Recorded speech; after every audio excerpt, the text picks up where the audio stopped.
travel for a while. I don't mind. I think my Windows. That's a win.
We're live.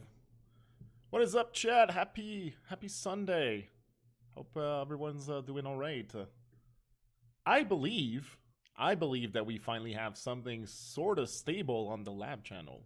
Right? It took some time. It took a lot of experimenting, but I think it's starting to be stable. Now, it seems to survive the game client restarts now. I've been monitoring this thing, as have some other people that were watching the channel. So yeah, no, it seems to be pretty stable. I see it like at run like 628 right now. That's pretty good. It's been running for a couple of hours. So the goal, of course, is to kind of reach like a point where, you know, like it could technically run for like a week and not have any sort of like loop exiting or crash or freeze or memory leak. And of course, these things happen, so we have to figure out clever ways to work around them. Is what. But now that is out of the way, that caused me a little to, you know, like to start a little later. But now that it seems to be working pretty good, I'm gonna try to like get a little session going here, try to improve some things, right? So I'm gonna bring you guys over here. Just give me a second. Like it is. Hello, good day. All right. All right. So what's on the menu? Well, first of all, all right, you live? Yes, I'm live. I'm live in 2 places at the same time. Maybe that's what's weird. Yeah, I'm live. Anything broken? Anything not working? Oh, just like woot. Okay. You guys hear me? First of all, I mean, I did fuck around with Windows 10, so maybe you don't even hear me right now. Nah, you guys hear me. Nah, we're good. We're good. I know you guys hear me. So it might be a little cool. No, it's perfect. It's perfect. All right. So first of all, let's just establish the state of things here. So let me. What do? Do I start a new browser window? Let's do this here and bring it to perhaps the Serpent.AI labs, just to establish what we're working on visually first before we start doing anything else. All right, so that's the other channel. That one is live all the time, and I'm gonna get an advertisement. That's fucking awesome. Rip my ears, because that account doesn't have Twitch Prime. There we go. All right. So this is going. This is really loud for some reason. I don't know what the hell's going on there. Really loud. But yeah, no. So that's essentially the game we're going to be working in. This thing sort of seems to be stable now. It took us I would say like a good 24 to 30 hours to get there. What's up, Shotch? And I mean, now that the environment seems pretty stable, and we have some mitigation in place for like bad stuff like memory leaks. Not in my program, in the actual game. Well, it seems that we're going to be good to go for a while. So at this stage, like, we're still observing on the other channel to see if there's any sort of long-term issues in terms of stability and everything. But it seems to be pretty solid. We've had a lot of issues in the past 24 hours, but I've been trying to have like fix them, or at least discover how to fix them as fast as possible. I still have to sleep and like live a life, so it's not always like immediate. So you might see this channel sometimes in a bad place. People have been pretty good at like notifying me if that happens. So if you don't know what it is, this is Serpent.AI _labs. That's the other channel where there's always going to be something with Serpent.AI, the framework going on. All right, so the visual counterpart to what we do on this one, where we program. So that's over there. It is running right now. And the current state of things is, well, there's a few things I want to improve. Like we'll definitely resume the work on the reward function. I think the environment is stable enough now. So reward function is going to be worked on today. I would say that a good solid 75% of the work has been done for the reward function already. So that's already pretty good. I don't think we'll be like, it's not like we're starting from scratch or anything. One thing I do want to spend some time on doing, I don't know if it's gonna be interesting or not. Depends on what sort of like work with programming stuff you guys find interesting. But one thing I'm gonna do is spend some time trying to improve the performance of the frame grabber in Windows. Like, we're gonna benchmark the individual components, see where it kind of slows down, and try to see if there's anything to speed it up. Because it's definitely not capturing at 30 FPS on Windows. And I mean, it's not a problem because most games will be played at like most games, they will be played at something like I don't know, man, like 2 or 4 FPS, depending on like the sort of like speediness you want in your agent. So it's not like not capturing at 30 is a deal breaker, but it manages 30 easy on Linux. And like I can't really say. I was trying to see if like I've ever done a benchmark on Mac OS, but I'm pretty sure it's faster than Windows too. So something's up with Windows. I'm not exactly sure that it's the capture. It could be Redis on Windows, like, the port that we're using. It could be something else. So maybe we want to try Redis with Docker, or maybe we want to try some different type of setup if that's where it slows down. The other so like thing I can think of that could be happening in terms of speed is Well, maybe the resolution, like it's because on Windows, like this box that I stream from, I'm at like 1440. This server, the server that where this experiment that we're looking at right now runs on, so because this thing is all entirely, that's pretty cool, man. Like I have to tell you, like this thing it runs like on a cloud, the GPU server. Uh, so it's all encompassed in there. Like I did manage to like set up the Serpent.AI framework in completely with like like TensorFlow and everything on a GPU server, and I'm also able to stream from there. So that's pretty cool.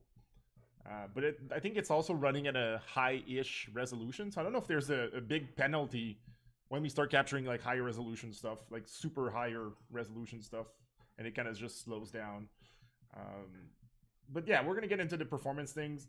I think we'll start with the performance thing. It's gonna be like a bit of a warm up or something. We're just gonna break down what the frame grabber does on Windows, and try to see if there's anything we can do to help it a bit, because it's definitely slow. It's capturing like 3 or 4 FPS right now on the box there. So that's not necessarily like, of course, like if you look at the agent right now, that's kind of just like sending inputs to the game. You won't see a big difference. Like you'll definitely feel like it's playing like naturally enough. Like it looks like a human would probably play in terms of speed of inputs. So not very noticeable, but it's something I would love to improve if we can, because some other games might require better speed in terms of like frame buffers, right? Which cloud service I'm using? Like Paperspace right now, so I'm trying them out. It is not cheap, right? So if you want to try this, it is not cheap. However, you could do something different than I'm doing. I'm paying monthly for this because I want to stream like 24/7, right? I want to have some place on the internet where it can have like a showcase of what the framework can do, and that costs around like $200 USD like a month. Pretty expensive. But then again, it allows me to stream like this, like 24/7. So it's reasonable, especially if you consider other providers with GPU servers. They're way more expensive. Like if I were to try to do something similar to that on like AWS, it would probably cost me around like $800 a month instead of 200. So very reasonable provider quality for all I can tell. There's a bit of a onboarding process, right? So they want to do like verification for like fraud. So there's definitely a delay. They want to check like your payment information and stuff like that. So it's not like an instant, like you just sign up and you can get a box. It doesn't really work like that. Because they want to keep the prices low. They want to like limit the fraud. They're probably a smaller team. The infrastructure is pretty really good so far. Like I really think it's a good product. But it's expensive. But what I was going to say is that, hey, I managed to run or install the Serpent.AI framework there. So people that don't necessarily have like good hardware, or that would rather keep their good hardware for other stuff, I think we could try to get someone up and running with like the hourly instances, right? That charge you like a couple of like 40 cents an hour or something like that. And maybe that's more reasonable. So you just spin up the instance when you want to do some work with Serpent.AI, and like the only reason I'm paying the monthly is just because of that 24/7 stream, right? It's not because I would need, in a normal use case as a user, I would need to do something like that. And this thing is fast enough to do all sorts of GPU, like neural network stuff. It's actually pretty good. It's a very good box. So yeah, I think I can set up something to give you guys credit too, right? Like, so I think there's a like an affiliate link that would give you like $10 to play with. Like, so that's probably like, you might be like, $10, that's nothing. Well, no, not necessarily, because $10 at 40 cents an hour, you do the math, right? You're gonna get like a good 20 hours or something of running the box. And I'm kind of like in talks with them, but I don't have like much hope on that part. But it could be possible that we could have a setup where I have a template with Serpent.AI. Their big concern is like basically a box that's already good to go with Serpent.AI installed. That would be like friggin' amazing, but their concern is mostly security. I kind of understand it. Like if they just allow people to publish, like images of machines like publicly so that others can use them, that they're concerned about safety of their users. But hey, if I can demonstrate that this is like open source work, there's actually like people interested in using it for their own experiments, maybe we could get some traction there and have a box that saves you at least like the setup, right? So everything's set up, like the machine learning, the OCR, the KV stuff, as well as the basic framework stuff. So you're kind of like good to go the second you just like get your plugin in there and you just start training essentially. Anyway, so it's a pretty new thing. I'm gonna have more information on that. I mean, I'm gonna be using it. This is the second day. I'm in the second day of using it, so still a lot of time to collect data on this provider and if I like it or not. 10 with what's DO? I might be dumb here. What's DO? It's always something simple. I'm just not seeing it right now. Anyways, so yeah, let's start on the Windows performance thing. How about that? I need some sort of like warm up. This thing is gonna keep running, so if you rather watch that than what I'm about to do, like programming wise, you're free to just go and like put on some chill music and watch this thing. DigitalOcean. Aha. All right. Any gotchas? Well, the gotcha for real is if you want to work with something like this, is mostly the GPU box, right? So you need an actual GPU and not a virtual GPU. You would need like an actual dedicated GPU. So I don't know if that's the type of boxes you have on DigitalOcean. But for something like this to work and in real time, let's just say, you can do some Serpent.AI work like without a GPU. Some people have done that, but don't expect like real time self-learning with like neural networks. That's you need the GPU for that. You can't run that over. Technically, it's gonna run, but it's gonna be too slow, right? So it's not like it can't run, but it's just gonna be too slow for real time stuff.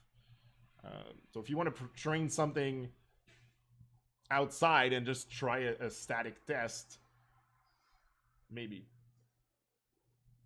All right, so yeah, so let's start with the. I'm gonna stop watching this for a second.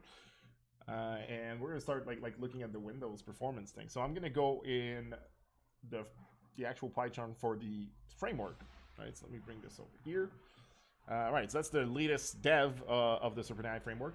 What I'm gonna do is start by dissecting what's happening in the frame grabber. Really.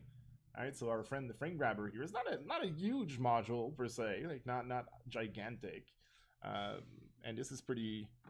Like this is pretty important in the big picture of the framework. What's up, the Dark Knights?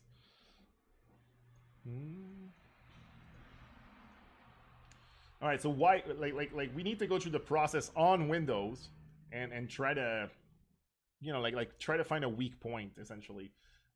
So start here does this in a while true, and it all of this. And this needs to run as fast as possible up to 30 FPS, for example. More than that would not necessarily be beneficial, but I like to set some sort of like baseline. Now this is and a lot of you know that already, but this is not to say that you will need the 30 FPS in your agent. You'll consume like way less. But there's a use case. A lot of the reinforcement learning algorithms, you can kind of like feed them data that's sequential. Right, so you can feed them a sequence of frames instead of feeding them a single frame. There's a benefit for that, of course, because you can kind of like imply motion from 2 or more frames. Like a static frame is hard to know like from which way like things are moving and coming and stuff like that. So having a sequence like we'll just work with the one frame, but it would be kind of great if I could ask the frame grabber just give me like some precision frame buffer, right? Just give me frames that are spaced out by X amount of frames. And a sequence of this size, and for that to work well, we need a frame grabber that's quick. We need a frame grabber that's pretty quick. Yeah. All right. All right. Let me check. Nice. Good. I've seen many of these, and we could have like a collection of all the screenshots that Fuka over the well, I was gonna say over the years. It's definitely not. Is it the heartbeat? It kind of is, man. The heartbeat. It kind of is. Like it really is. So this will capture like as fast as it can. Now we're only gonna use like a fragment of that, like I said, but at the same time, it's for some use cases it's good to say, okay, well you gave me a frame, but what's the what came just before, like in a very very precise like spacing. So this is what we want with the frame grabber. So optionally, we want that to happen. So how do we start getting a sense of, you know, like measuring this stuff? I think we're gonna bring part of that logic in the notebook and abuse like time it quite a bit just to kind of like get a sense of how long these things how long these things are taking. All right, so I want to know. Yeah, okay, let's start with that. So notebook is probably not running. Give me a sec. I'm gonna start an anaconda prompt, and I'll try to go to projects. Hey, can we stop licking? Yeah, that would be kind of nice. Thank you. Just licking her bed for whatever reason. There. That dog is definitely a licker. All right, projects, and here we'll start a Jupyter notebook. It's gonna give me like a little URL I can, because that's not running in the incognito window. So this, no, we don't mark anymore. No, that's not a thing. Okay. I am still learning how to work with Windows as an environment. This is a great exercise for that. Great exercise. What better to learn to work with your own framework in the Windows environment than, you know, actually building an experiment in Windows. So let's bring that in our incognito window here. And now we have the notebook. I can just like open our untitled one. A bunch of random garbage. This is kind of fun. This is fun at the end of a project. Imagine like this is like you looking at your I don't know, like remember when you were in school and you're probably like bored in your class and just like scribbling stuff, like and this is kind of like at the end of the year when you look and what you were scribbling. So it's a bunch of random stuff that I'm doing against the current like problem or game. It's not necessarily related or anything, but it's just gonna end up like one big mess there. No.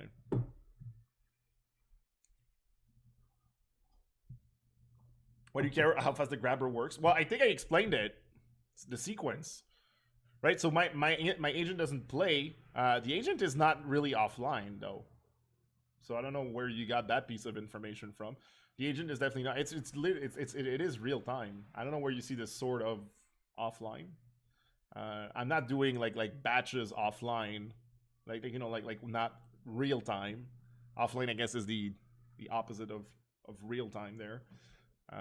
So no, I actually do care about the frame grabber speed in this case, and it's mostly to have the sequence, right? So if I want 4 frames that are spaced 4 frames apart. If I don't have this speed, that's not going to be possible. I can't deliver on that, right? So some agents, like I said, some algorithms, like or most CNNs, they'll work pretty good if you give them a sense of, you know, like progression or movement, and that's what I want. Okay, so what do I need to do this thing? We're just gonna paste in the function. Let's start with that. And we're gonna see a bunch of stuff that's missing, and then we'll slowly bring in whatever's missing. So of course, like this here kind of makes sense. I'm really gonna try to find the. There has to be something that's slow, man. Because we were seeing like 4 FPS. I don't see. The pipeline has always been like something that I'm like, oh, it's probably slow, but I mean, like, we're not even using the pipeline here. Yeah. What was the final thing to extract the score? I don't remember. Did I even do the OCR to extract the score on the stream?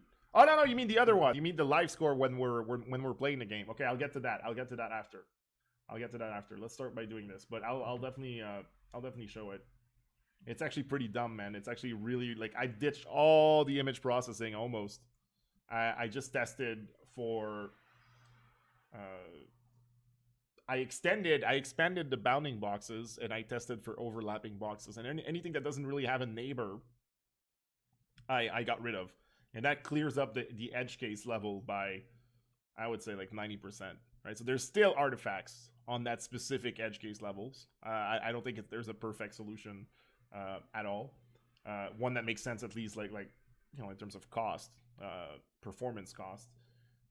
But you know, like that edge case level probably will happen like once every, like, I don't know, man, like 100, 200 levels, and we're mitigating the problem by 90%. So I'm fine with it. I'm fine with it. Okay, but I'll show you in detail after, because I never really got to show what I did in the end for that. Once we get back in the reward function, this thing's going to be super relevant, so the code is going to show up for sure. Okay, so bringing this in the notebook, all of it. Now, there's going to be a lot of problems here. We're going to be missing a bunch of stuff. All right, all these selves, first of all, that's not going to work. And I want to work with them, like, I want to work with them like outside of like the class and the function. So let's add a cell above and start bringing in. It's kind of sad that it can't tell me what's missing, but we can have a good sense of that. Grab frame. Wait, so we're missing. We should start with grab frame, I guess, because that's definitely something that will. And I think that part, that's the key part. I think this is not what's taking so long on Windows. And if it is, I'll eat my words, but. I don't think that's what it is, and I don't think it's the capture itself of the pixel buffer that's causing the slowdown. Something else is happening that's slowing down on Windows specifically. So where you at? Grab frame. So it's what happens here that we're interested in. The screen grabber is like an instance of MSS, I think. So let's also bring that in the notebook. Make a cell above, because that's kind of comes first. All right, what are we missing? And this sort of work you can do yourself. This is like a technique to do that sort of stuff. The Dark Knights with a $4.99 sub. I do appreciate that, my friend. Thank you very much. Thank you for that support. Thank you, thank you. You can spam some happy Serpent sirs. Yeah, thank you for that. I've seen you around quite a bit recently. Sort of work we do here, right? So on this channel, of course, this is kind of like my main channel. I've been running this one for pretty much a year now. A lot of programming like this, a lot of like explanation, a lot of debugging, and then now we have the other channel that's more like a visual, like I said, like counterpart. So if you find this Resident Sleeper, well, you have something else that's along the same lines, but just more visual. But this is like the behind the scenes. This is how it works. This is how I build the technology to support the experiment, and this is how I build the experiments. I'm showing like everything essentially. Yeah, thank you for that. Okay, screen grabber, like I said, is an instance of MSS, so we can definitely get that in. It's gonna be a bit of jumping back and forth between. Okay, so import MSS NumPy. Clearly, that's gonna be required for now, at least. Let's start by establishing some sort of baseline on this box. Like how long does it take to just grab a screen buffer with a specific geometry that we're requesting? All right. Let's just like make a bunch of imports. Like, gives a shit about the style. All right, frame NP array, cool. So we do have an NP. NumPy, okay. Screen grabber.grab. I think it's mss.mss. So. I would do something like, hey, screen grabber, and that needs to happen before, because that's something we want to measure here. I could do screen grabber. So we're just like decomposing like whatever's there, and we're gonna start measuring like individual components. It's one way to do it. Like some people do it differently. They don't use the notebook. I like to use the notebook because it's kind of like very obvious which little part I'm focusing on, and then we can use time it in a cell, and it gives us like pretty decent results. It's not a hassle. If you don't do it that way, like the way you can use time it is annoying, because you have to pass it as a string. It's not my favorite. So this guy is like saving us a bunch of time working in the notebook, and we already work in the notebook like as a whole. So so it's already like it's there. It's good to go. mss.mss. All right, I think that's what you need to do. I don't know if there's any sort of initialization, like what's okay, another person that does that. We've had our comments about this thing. Anyone remember the little rant about like using this? God. Well, the rant I have about this, like it's really really useful to use like the unpacking of args and keyword args. My big problem with this is as a user of your library, when you do that, your method signature gives me like zero information. So I have to dive into code when people do that. Because I don't know, or use the documentation, but I can't just go from my IDE or my notebook because I don't get any sort of context. I just get quarks, and I'm like, okay, well, what? Like, are we just gonna put like lol one? Because that's definitely gonna accept it. No, is that how it works? Who knows? So let's open up a GitHub page. We're gonna try to find our friend MSS here. Oh, I'm not logged in. Well, that happens. MSS and this one, Python MSS. Okay, no, we don't need this. MSS, and I mean, like, what's the? Maybe we can upgrade MSS too. Let's try with the current version that I have on my box, and we'll see if we can upgrade it to something else. I highly doubt it brings like performance increases because I'm probably using a more recent version on the lab channel. So I highly doubt it. And I'm looking at the main, the base. I don't know if it's main or base. No, that's just main for execution. So probably base, MSS base. It's going to be in the init in this case. So what do you bring in? From factory, import MSS. Okay, factory, MSS quarks. There you go, right there. Okay. And it's relaying. Okay, so it's doing a platform specific thing. Okay, I get it. Windows, and then MSS, like base here, and this is the init stuff. Doesn't seem like it accepts any sort of arg, so we're good. I can just start it like that. I just have to verify because we don't know. Like I said, we don't know. It says quarks. So yeah, we could just initialize the screen grabber like this. And the first thing we can try to do, oh shit, let's add one before and just like measure how long does it take to use a screen grabber instance like this to grab something, or like what can we do here? Monitors. Let's list out the monitors.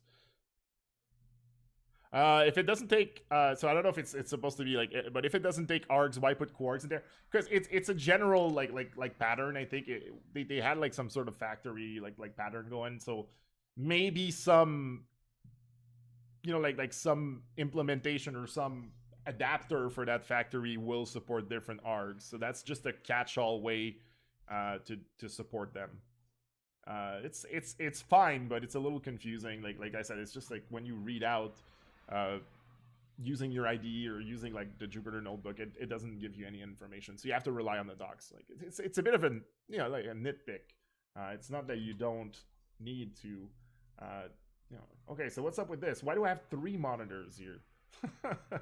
What?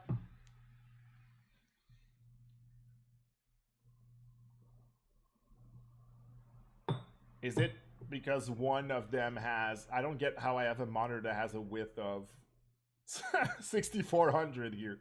Like this is my side monitor that have chat and shit, and this is the normal monitor where like my gaming monitor, the main one that I'm looking at like right in front of me here that's a 1440. I don't know where this one is coming from. So maybe that's one thing that slows it down if we don't pick the right monitor, perhaps. So at least the information is there. Now if I were to do a grab on this, because it's one of the other, and you can save or shot. I guess like that's a quick one to just like save a file to disk. Grab will bring the information in memory, right? So if I do something like hey is screen grabber.grab, it requires the monitor, or I guess some sort of config object. So can we get information about that one?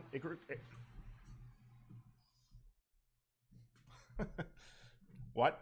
All right, so how is that a monitor? Is that like a struct that represents a monitor?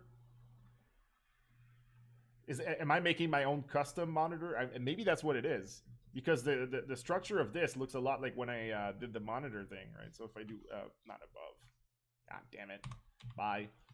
below, if I do the screen grabber monitors again,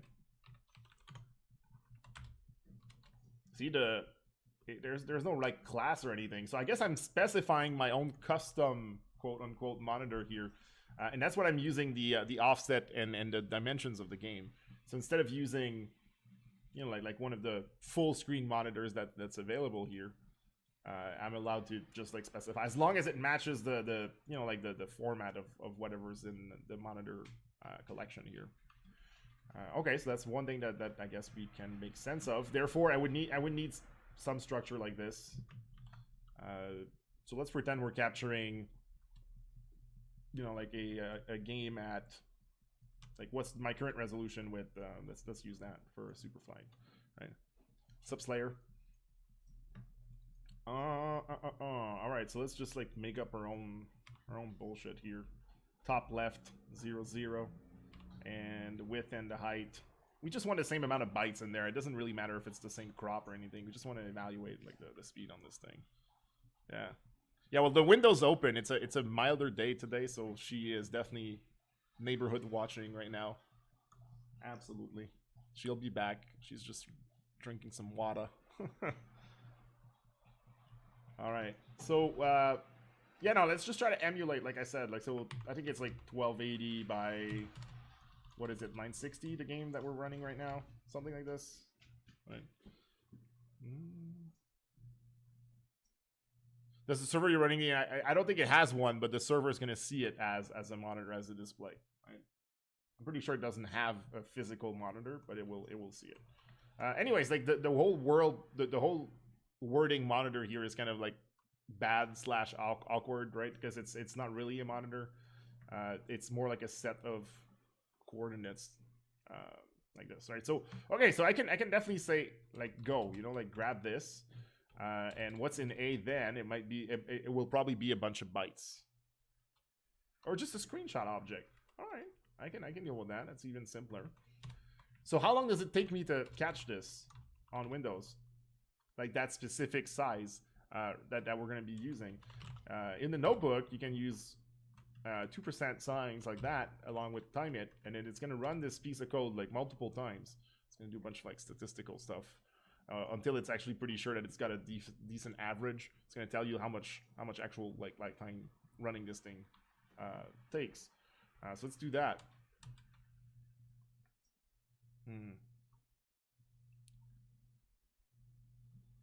Right, so that's it.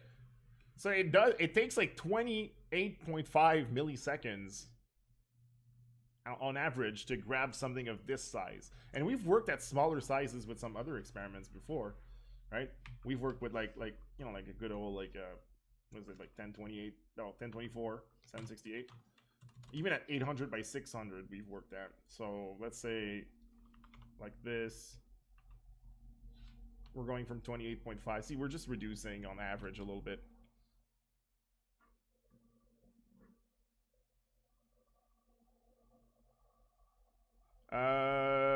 Time that sleep 0.1 in the get frames class method. You mean on the frame grabber? Okay, we can look at that. Is it in a while true?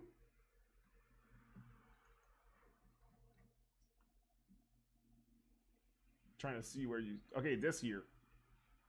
Yeah, it is to not peg the CPU. Yeah, Puka's right.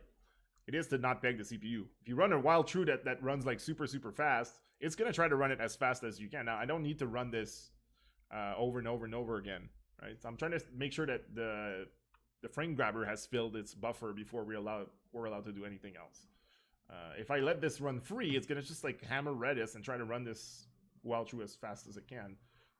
So I'm kind of like preventing it from doing that with that. That's why it's there. All right, it doesn't slow it down. Yeah. All right, cool.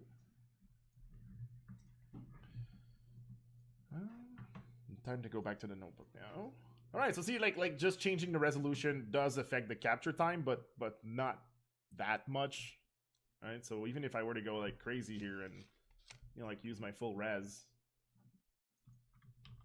we might be in the 30s or maybe even in the 40s, but it's not going to be like some ridiculous measurement, right?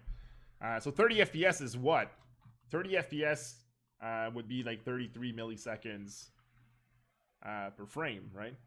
Went to the garbage dump and your eyes have been. Oh, that's scary. Well, rinse them out or something. I don't know. Don't trust like health advice from the internet. Also, don't do that. Right, so that's 30 FPS, right? That's 30 FPS right there.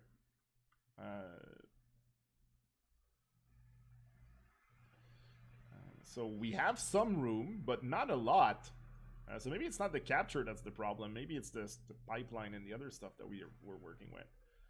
So capturing at that full, whoops, that's definitely gonna not work. Might already put us against the wall, like here for the 30 FPS. Might not work, right? Oh boy, okay. All right, so it is resolution dependent also. So let's write that down, okay? We're definitely gonna write that down. It is resolution dependent. Now you might have like a faster box or whatever that's gonna have like shoulder. Like if you try to run something like this right now on your box, if you have MSS, it's technically all that you need really. Maybe you'll get different results, but yeah.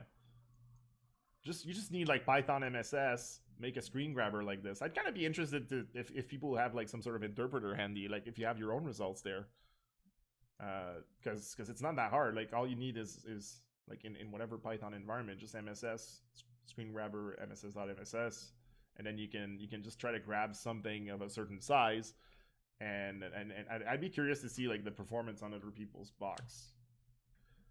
Because one reason why I'm curious is because I'm streaming right now too, right? So it's definitely putting some strain on the machine. So I don't know if this is like the actual accurate result or not. So if someone wants to try it, like it's fine. Otherwise, I'll try it when I'm done with the stream today. But definitely resolution. You know, like definitely resolution down here. So you're not gonna capture, you know, like that sort of size like at a decent time, right? But if you work at a reasonable resolution, right, 800 by 600. Now, if you think this is shit, like you're thinking like a gamer, and you don't want to think like a gamer here. You want to think like my agent is gonna make use of this.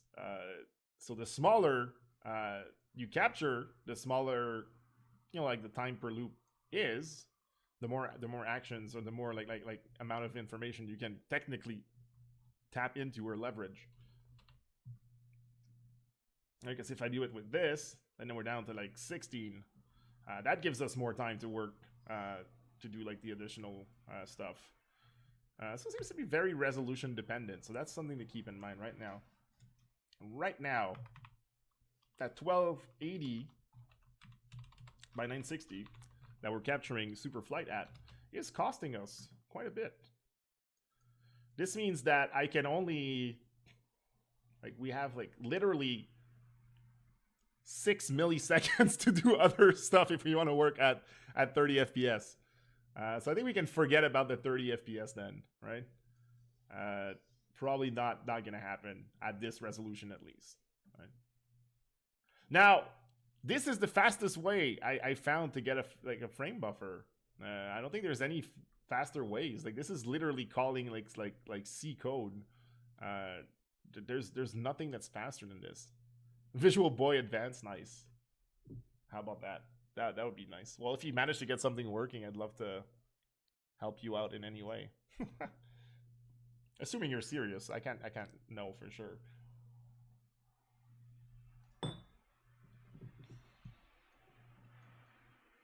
Right, so resolution, this is the first note, right? Probably that's what's causing the whole problem in the first place. I somehow converted this to Markdown. I don't know. Just give me a second. Kind of a big deal. And if I start wrapping it in that shouldn't really cost anything. But wait, I thought that was giving me a screenshot object. How can I just wrap this in a NumPy array and it works? Maybe it's a little fancy thing. How does that work?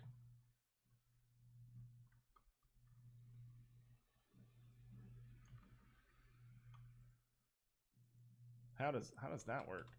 Because then I would have to give it a D type of uint8. That's probably more accurate just for the time it takes to run something like that.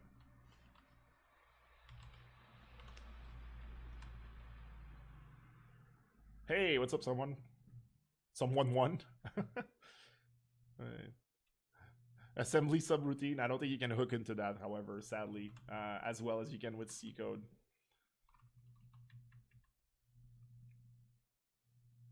They made a shitty top-down GTA for Game Boy Advance. All right, all right.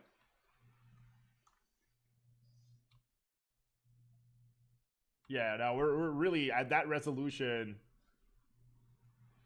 At that resolution, I don't think we can really do 30 FPS. I don't think it's even possible. It's the capture itself. Now, this is not shit, like, in terms of capture time. It's just like, we're not done after we capture this. That's the problem.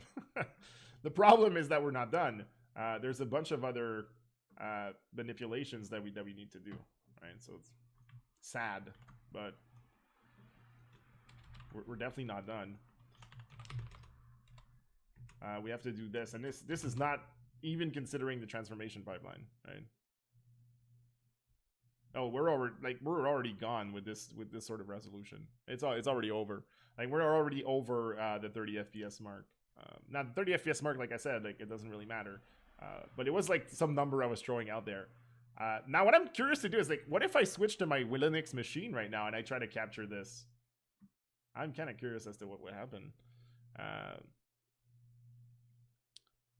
You have a front-end background, though? Not really. I can do front-end work to a certain extent, and I am familiar with, like, React and like Flux and Redux and stuff like that. But I don't have, like, a background, right? And what you personally dislike in backend? Not much. Not much. I wish I had, like, a long list of things I dislike in the backend. Not much.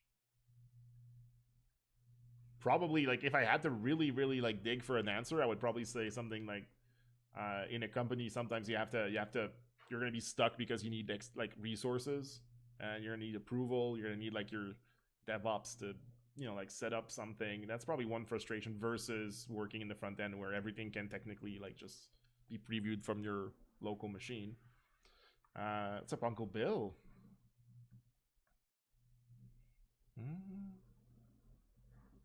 I mean, difference? You mean the difference between... I don't know. For me, front end stuff is not... You're not gonna spend the bulk of your time on the same thing. But this is it's not something I can evolve it like actually, like, go into that much. Like, I don't think I have, like, valuable insight on that. You're old enough to remember like, maybe. Not really, man. I might be old enough to remember them, but I don't remember them. The capture an independent process. Yes, it is. It's a separate process. 100%. Like, totally separate. Totally separate. Now, I'm curious to run the same thing, like I said, but in Linux instead. I want to see, like I want to get some sort of feel here. Like, I want to know, like is it really, like, Windows that sort of, like, sucks at this... And if I were to shut down, like, one monitor, which I don't think I should do while I'm streaming, because it's going to cause, like, all sorts of havoc, is having a second monitor that's live, that's on, also affecting the performance there, right? So, is there any code available? Yeah, okay, so more and more people are asking that. I'm probably going to make it available by the end of today. So if you go on the GitHub right now, it's about time we do something about that. If you go on the Serpent.AI GitHub and you scroll a bit, you'll see that I have, like, some previous, like, work that we've done with the framework. So I'll probably just, like, be on the lookout. I'm probably going to add something for Superflight, like both a game plugin and a game agent plugin. Yeah. Right. See the latest Facebook paper on computer vision. Which one? The mask CNN, like our CNN or whatever, like that. Because that was kind of cool. But that's the last one I've seen from Facebook. If it came out today, I didn't see it. But if you're talking about, like, the object recognition that can do masks instead of, then maybe I've seen it. Yeah. Yeah. Yeah, but it's gonna be here, right? It's gonna be here, so you guys just, like, be on the lookout for that. I'm gonna be uploading like Serpent, Superfly, Game Agent plugin, and Game plugin today. By the end of today, yeah, that one, nice. Siraj did featured it, nice. That's definitely something I'd be interested in looking at. I don't know the performance. Like the problem is always the performance with whatever like people do in terms of research. If you're not looking at the Siraj stuff like on top of Sendex like for Python and machine learning, he has like very very good. You have to enjoy the sort of like let's do something in 10 minutes type of video. I'll be honest, like I'm not necessarily a big fan of that, but he covers a lot of topics and fresh stuff. So Siraj actually has some pretty good content. If you want to link the YouTube channel for Siraj, you can. By the way, really really good stuff. Just like you have to be in the mood for like a quick like quick bite type of content. Which is how a lot of people like it on YouTube. But yeah, just like I'll make sure to add them, and if I forget, just yell at me. All right, I'm gonna upload them to. I'm just gonna create some repos on GitHub with the Superflight stuff.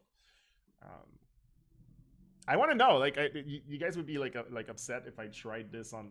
No, I'll try it. I'll try it after the stream. All right, let's just work with what we have here. Yeah, well, let's just work with what we have. So the situation is that we're not going to get at that resolution on Windows. We're not going to get like 30 FPS out of the separate process because this is not even the end, right? This is, like I said, there's all this other stuff here. We also have to shuffle the frame, so you have to perform all of these things. Why do we have to shuffle the frames? Because we're getting the information out of the raw pixel buffer in DR. No, what is it? BGR. Like it's totally upside down. Because that's how we get it from the system. And if I were to try this again,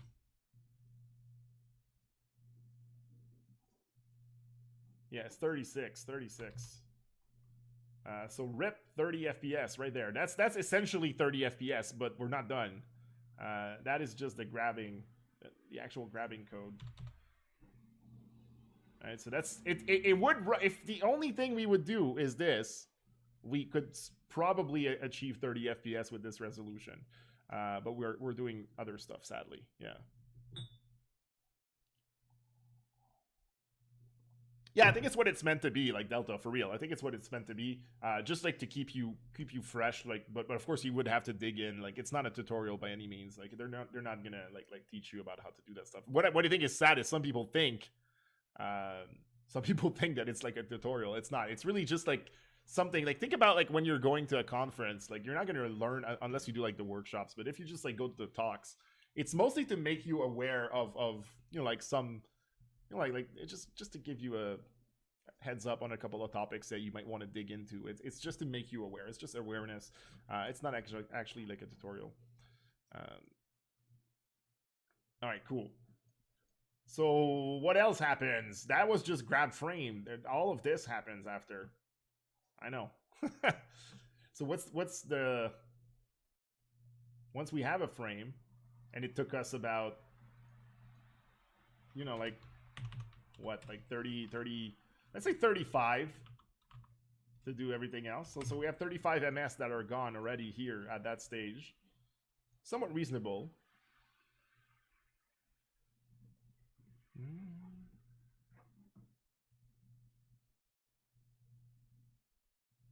B paste. What's going on here? Ah, you just ran your own. So is that on Linux or is that on Windows?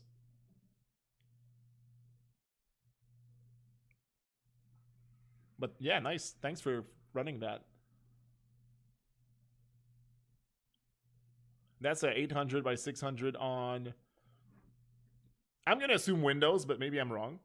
I'm going to assume Windows. Arch Linux. Okay, interesting. Doesn't seem very fast. But then again, it could be the box. I don't know what your specs are on that box. It could be the box that causes, because my 800 by 600 here is kind of faster than that, right? Even with all the other little manipulations that we're doing. See, I'm getting around 18.7. all right. That would explain it. That would explain it if it's older hardware, right? So maybe one thing that I can expand it into like the documentation of the framework is just to explain how, even though it's pretty logical, how the resolution you pick will affect for your game will affect like the availability or like how fast the frame sequence you can have out of the frame grabber. That's a separate process. So the bigger resolution you go for, the slower it can capture like back to back. What are we doing right now? I'm actually trying to see if I can shave off anything. My gut feeling says no, but I'm trying to see if I can shave off any sort of like I can do anything to save some milliseconds window on the windows when capturing frames, because I'm not seeing like a very high like capture rate. It has nothing to do with the agent, like I said, because the agent plays at like 4 FPS. 4 FPS is like 250 milliseconds, so we're definitely fine there. But in terms of like capturing and establishing some sort of like precisely timed sequence in the back end, I'm not capturing as fast as I would like to, right? So I'm trying to see there if I can try to shave off. Hence why I shouldn't even try on this Core 2 Duo. Well, you could try, but it's kind of interesting to see on a gamut of hardware, like how like grabbing just like a part of the screen, accessing the raw like frame buffer. One thing that would be fun too, well, fun, I don't know if it's fun, would be to try the same, like the same number. Let's say we do 800 by 600, and I lower my display resolution, because I don't know, maybe behind the scenes, the C pixel buffer access like will still get the entire screen and then crop out. So maybe running at a lower display resolution and asking the same like type of crop information for your grab, maybe that would even give you like different results. So maybe the fact that I'm running on like a 1440 monitor right now makes it even worse, right? Isn't there, like, trust me, Donero, we've and that was months ago. I've exhausted the possibilities. There's nothing that's going to be faster than this. This one's the fastest. This was entirely like C code. There's nothing that can be faster that I'm aware of, and it also has to work on all platforms. I'd be okay with doing something that's platform specific if it means faster performance on a specific, like OS, but nothing really. Yeah. I think by default, like the main monitor on your OS will be 00 at the top left. So let's say my other monitor, depending on its placement, this time in my case it's on my left, my left, right? So they end up being negative coordinates. So if I want to go and dig in, like let's say I want to offset this thing, top might be problematic. So if I do like minus 100, it might not work. Still works. I would be curious to see what that gives me in terms of information, because I'm definitely out of bounds if I do that.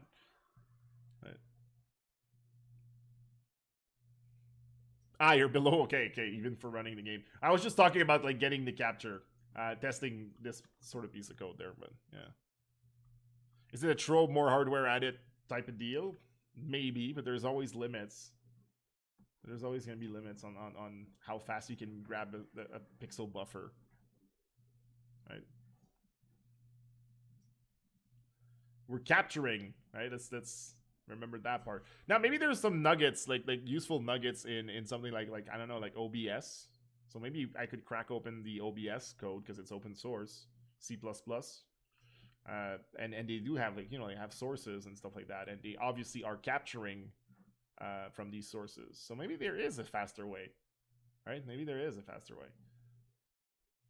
But no, it's not a bottleneck at all. It is not. It's not a problem. This is the frame grabber that's doing its own thing in a separate process. Essentially, the frame grabber is trying to capture frames and make them available in memory as fast as it can, consistently up to a certain limit. And the limit I put in the framework is 30 FPS. But the thing is, if you're working at higher resolutions, like you're not even close to getting that 30 FPS out of that process. But it's not a deal breaker at all. Like it doesn't matter. It doesn't change anything. Because like my game agent which is essentially the AI, right, is just going to ask stuff out of the frame grabber, or even not even ask. It's going to get fed frames at something like 4 FPS. All right, so it doesn't really matter that the frame grabber cannot. So what's the benefit then? Why am I focusing on this? Well, the benefit for this is that, like I said, if you want to have like a multi, and I'm going to try to fix that before I forget. The benefit is that you will, if you need like precise timing between your frames and you need to feed your model, your machine learning model, a sequence of frames, having more frames per second captured by that frame grabber gives you like more frames to choose from when you're doing your spacing for your sequence. That's it. Yeah, that's what I was saying. Yeah, the OBS stuff. Yeah, maybe there's some information there, because clearly OBS has to capture fast. So maybe there's some gold nuggets in there. I would have to go in. I would have to dive in and see what they do in OBS. Right, that's gonna be that's gonna be maybe a way to improve this. But it's still very fast, man. Like I highly doubt it's a problem, right?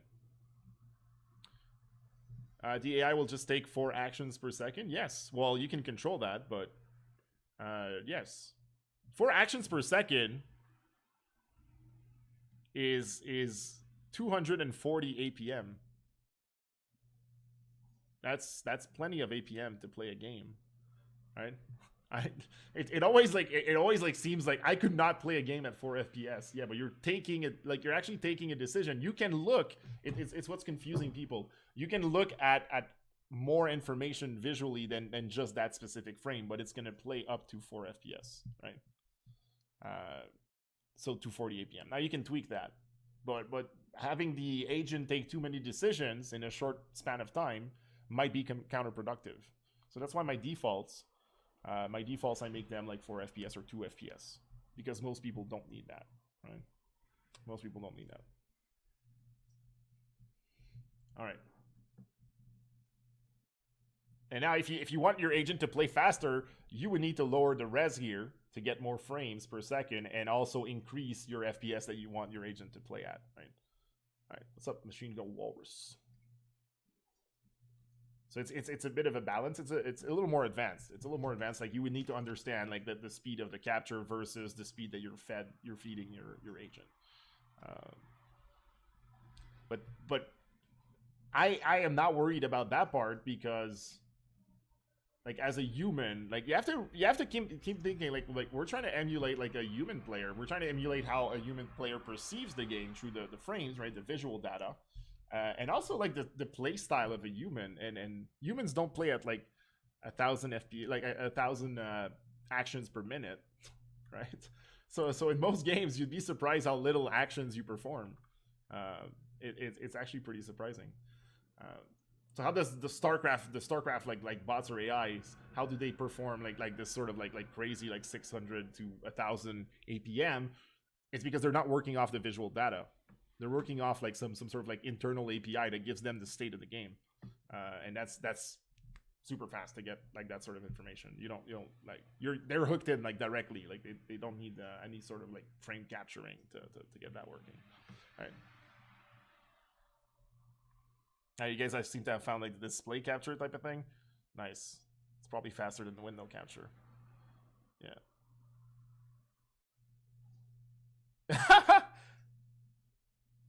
Arrow. Uh-oh. Hey, what's up, though? Speed for yourself. Right. Have you ever read about the supposed neural net for Dota 2? Yes. People ask a lot about that. That is one that didn't work off visual data, just to give you an example. So how is it able to process this information? It's just reading a bunch of, like values that represent the game state. So the input for that neural net turns out to be way simpler, right? It's just like specific variables that all have meaning, like the position of entities, the cooldowns of the skills, stuff like that. So everything that you pack into like this sort of like dense array that you're gonna send to your neural net, everything has meaning. So it's not, there's no wasted. When you work with visual data, when you work with the frames, like you might just like look at a specific part of the screen when you're playing that game, right? So a lot of that is noise. So I'm not necessarily like I still think it was really entertaining, some like impressive to some extent, but it's mostly just like a nice PR like stunt, right? Uh, it's just a PR stunt. It's something that got optimized over like reading a subset of little numbers. That's it. Like not like visual data. It did not make sense of the game by seeing it. It made sense of like the game's state. That's it. Right. Yeah, exactly. Got a lot of criticisms. Yeah, no, but they still know what they're doing, right? You guys understand that they still know what they're doing. It's an excellent like PR move to do something like that because people will think about it. Like of course the people that know about that sort of stuff, they'll be like, yeah, but wait, technically, but people don't care. They're like, man, did you see this AI beat like the pros at the international? So there you go. It's a very very nice PR play to do something like that. They don't really care. They have very very serious research at OpenAI, like actual like algorithms that they come up with. So they're not like just a sham or anything, but they have a separate department that works on marketing and PR, and they're doing a very good job there, right? So that I'm not saying that to invalidate the research effort that they're doing. It's just like that's where they got criticism for that sort of stuff, right? Yeah. Have you considered feeding the AI with the sound as well? Yes. But I'm kind of concerned about latency too. In that case, Delta. And Big J says you've been you've been thinking about this in your 3-hour road trip. Yes, because sound is if the mission is to provide some sort of sandbox environment that really emulates what a human player would use. Of course, like we use audio cues too. We don't just like use what we see on the screen. So yes, I mean sound is definitely input that could be considered. The technicality of doing that, I'm just afraid of latency. How do we feed in a stream of sound? Do we break it down in blocks? Like what sort of like delay are we gonna have? I don't think it's impossible. I don't think it's impossible at all. I think it would be really really interesting to bring sound in because we rely on sound quite a bit in games. I had an issue yesterday. I was playing a quick game of PUBG with friends, and I had no sound. And trust me, seeing the monitor is not like just seeing the screen is not enough. It's not enough. you need your audio cues, right? You need your audio cues. So it is valid input. That is something I would consider adding. I just don't know how doable it would be, man. Right. I did get tracking results by playing at 3x the frames per action. Oh, so you increased it and you got good results. What resolution were you working at, Josh? Oh, you were using the difference. Okay, cool. So you were kind of intervening there. Yeah, no skill shots. Yeah, that's it. So it was a very, very... I mean, it's a start. It's a start, machine gun. Like, it's a start, but not necessarily as impressive. If you ask someone that does that sort of stuff, that they'll likely not be very, like enthusiastic about it, right? That's all there is. Yeah, exactly. It's a time series. Yeah, that's it. Like I'm thinking it's possible. I'm not saying like I have it mapped out right now. I don't think it's a big priority. I think we have other types of, like problems to solve before we consider sound. But it is valid. It is a valid use case. I just don't know how we would represent it. That's a good like you're saying. Like do we block it by time? If we do block it by time, how do I how do I relay it? How fast do I relay it? So on top of a game frame, I can see a world where we would also have like some sort of audio buffer, right? Perhaps, right? So when you work in a let me try to get an agent here, like this here, right? So when you get fed some information, right now all you get is a game frame, but hey, what if you had like an audio buffer here also that represents the audio at that specific point in time? That would be interesting. That would definitely be interesting.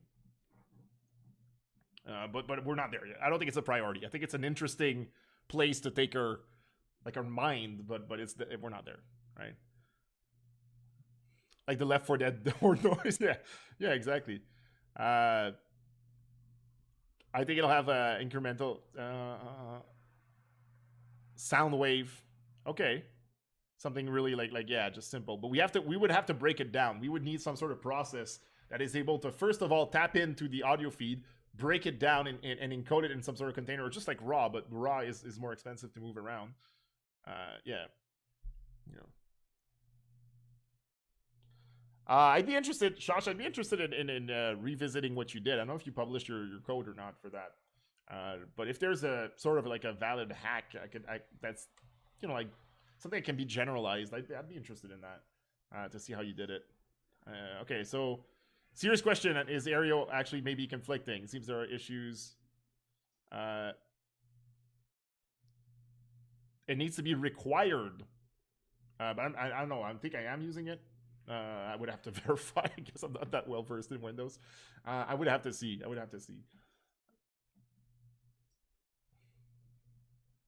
Yeah, no, I would need Big J. Absolutely, you would need some sort of context for the audio too. I agree. There's no like specific point in time. You need a buffer. Like you can just say like what? How do you represent that? Like here's like like 30 milliseconds of audio. No, you would need some context. Yeah, absolutely. I don't know. I don't even know if I want to continue working on the performance thing. I think we already know what's causing the issue. I don't think Windows can really like outperform this. I've tried it on Linux. Like I get slightly faster performance. I think like that's it. Like it's not like a order of magnitude type of situation. So I just have to accept, unless we do something clever like Shotch did, we just have to accept that. Hey, you know what? Like the frame grabber is probably not going to be that fast at that resolution that we're capturing, and the resolution is like 1280 by 960, I think. All right, so the one on the other channel, on the lab channel. If you don't know what the lab channel is, Serpent.AI just recently upgraded with a second channel that's live 24/7. And there's always gonna be some framework related stuff going on there. So it's not always like hype stuff like self-learning like phases and stuff like that, but there's always gonna be something going on with the framework. Hey, if some people are interested in trying to crack this nut, this is still open source software, right? So I mean, if someone is really interested in trying to make the capture faster on Windows, for example, that's a use case that I'm open to. I think I stated I have a very, very particular, I would say,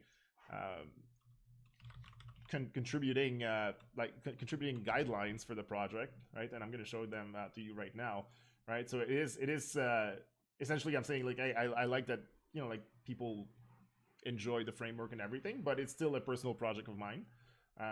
And for the most part, like pull requests are going to be like just like not really considered. However, there are stuff like performance improvements, and someone that fixes an issue that's an outstanding issue that has a bug. That stuff I'm always open to. So if you figure out something performance wise, this doesn't really apply anymore. Like, because I'm always interested in making the performance better. So I'm open to contributions to the framework that tackle performance or like long-standing bug fixes, something like that. Right. Follow the other channel. Nice, thanks. I mean, the other channel is not necessarily like I don't want it to be like it doesn't need to be have a following or whatever. It's just like I want to have an always on like window on Serpent.AI framework stuff. So part of like exiting the beta period for this, I want to switch my focus to less like the development of core features and more like starting to show what it can do, right? So that's one of the things I'm doing as part of an effort there. Yeah, so yeah, definitely. Like if I'm gonna close down this little chapter here. I think I know that I'm already limited. Like I was kind of curious if something that I was doing here was gonna cause it to be slow, but if the capture itself barely reaches 30 FPS, I think we don't even need to dive in there. Like we already know that it's kind of very, very dependent on the resolution. And the one thing I'll say, the one hand I'll extend is just like if you like that sort of stuff and you're open to trying to figure out like a faster way of doing frame capture, we've mentioned OBS like as a possible like source of information on how to capture faster, perhaps. Well, I'd be definitely happy to work with you if you want to like open a PR and start working on that sort of stuff, right?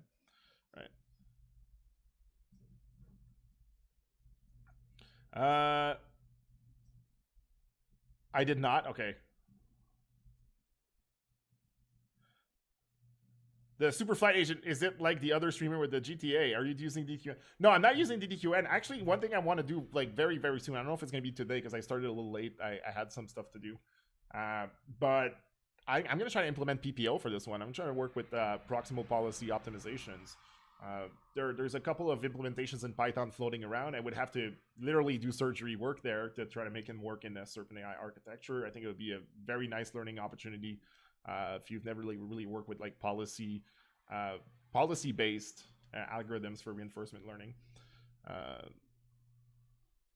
Yeah, no, so it's not using DQN. I'm probably not going to use DQN. One thing that's cool, however, is that we could totally like keep the loop that I have in there. So the current code that's running right now on the channel, and I point at my TV because I can see it. It's running right there. I have it on my TV to see if it crashes and stuff like that. But what's cool with that is that I'm working on the loop, and that's essentially the shell. It's actually required. You can't really run an experiment without that. But once the core is solid, you could use what I have there and plug in your own algorithm, right? We could literally compare DQN to like PPO or something like that. That's at that point, because the automation, the loop is solid. Now you just like strip it and use whatever you want. That's it, right? What was the issue that crashed the lab earlier today? Timing issue. Maybe someone answered you, but timing issue. The frame grabber process. No, okay.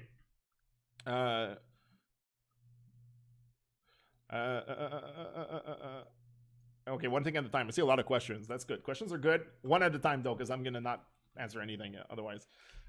So what's the issue that crashed the lab? Okay, so when there was a weird thing that happened when I killed the process, because the game that we're using, the Superfly game, has a pretty nasty memory leak bug that, you know, like I left it unattended for like 8 hours and it was using 18 gigs of RAM. So not really good.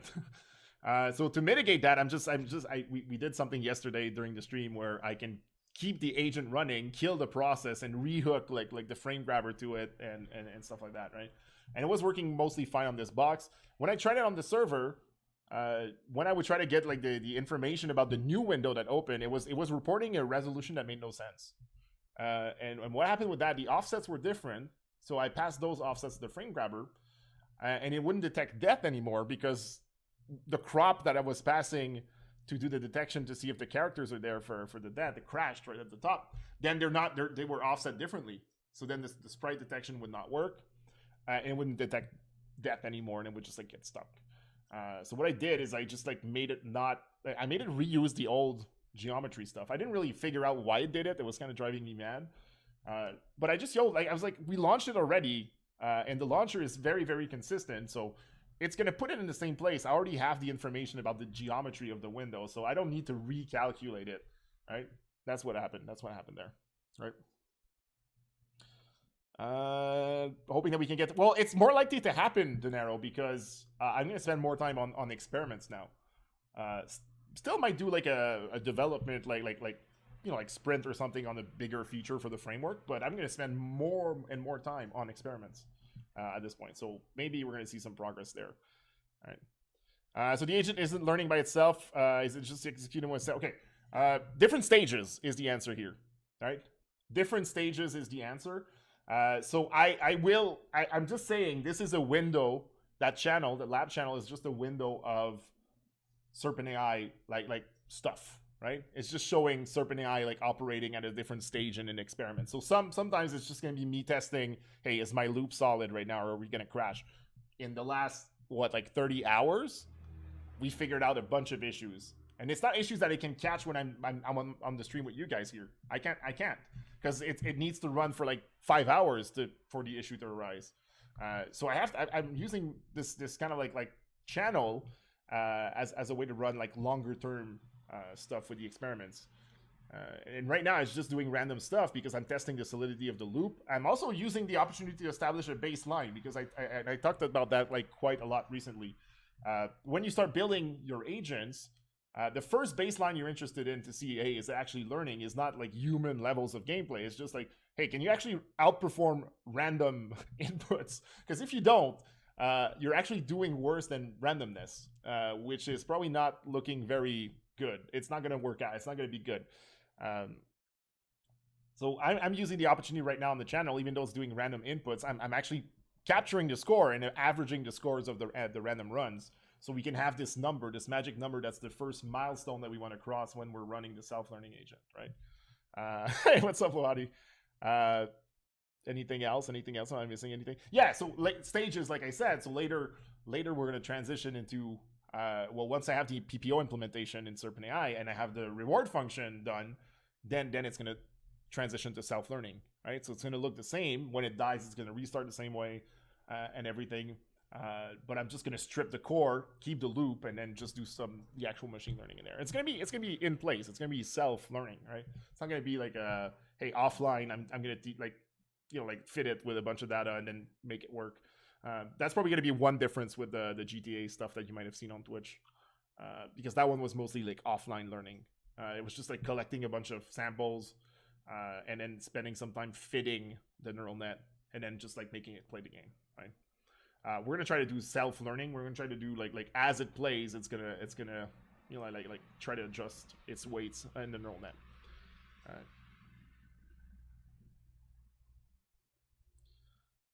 So something was working out. Well, I mean, it still doesn't have enough. I would say it still doesn't have enough data to. It can still swing wildly if it gets a good run right now. But yes, I'm looking right now and I'm seeing oh boy, the average score is actually pretty low right now.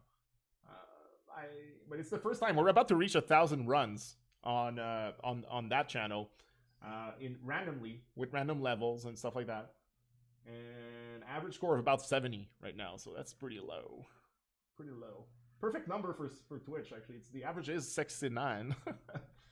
But that gives us a good baseline, right? Because then I can say like, hey, I know I've run like 1,000 runs in this game with random inputs, and the average score was 70.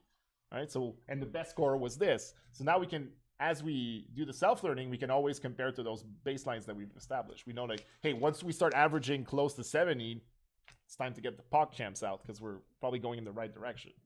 Right? What's up, Slim? All right. Yes, I don't think there's a lot that we can do, but like I said, I'm extending an invitation if anyone likes to work with performance like this in terms of capturing. It can be just like Windows, or it could be all platforms. If you're a specialist of like visual data on Windows, then maybe you'd like to take a crack at that. It can be improved, I'm sure, but for now, it's the fastest thing I found that's cross-platform and actually fast, right? Because there's a lot of stuff that like if you start searching on like, hey, Python, how do you get like a screenshot or a frame buffer or something? You'll get a lot of information that's actually accurate, but when you run it, just getting like a 800 by 600 is going to take like 500 milliseconds, and you're like, oh, okay, well, that's useless. So I need something that's fast. MSS, if you start opening the source code of MSS, you'll see it's just a bunch of C types. It's literally just doing stuff it's just binding to C libraries and doing stuff. That's it. Right, so I highly doubt with Python or even C that you can go fast. Well, maybe you can go faster with C. That's the thing. We'll find out. So we can ditch this for now. What's the other thing that I wanted to do? Well, probably just start bringing back the reward functions, because we had a lot of stuff done, and then I took a break to set up the channel and the random experiment or whatever that's going on the lab right now. That kind of threw me off base. I had to like finish a working loop and everything, but we still have in the handle play here. That's what I ended up doing for reward functions. So we're going to uncomment this. We're definitely going to uncomment this, and we're going to start going through that code and see like what's up. What's the state of things here? All right. So if you don't know, let's try to bring up the game for a sec. That's the notebook. I need the notebook. This guy. All right, so let's say Serpent. Oops, Serpent play. No, launch. Superfly.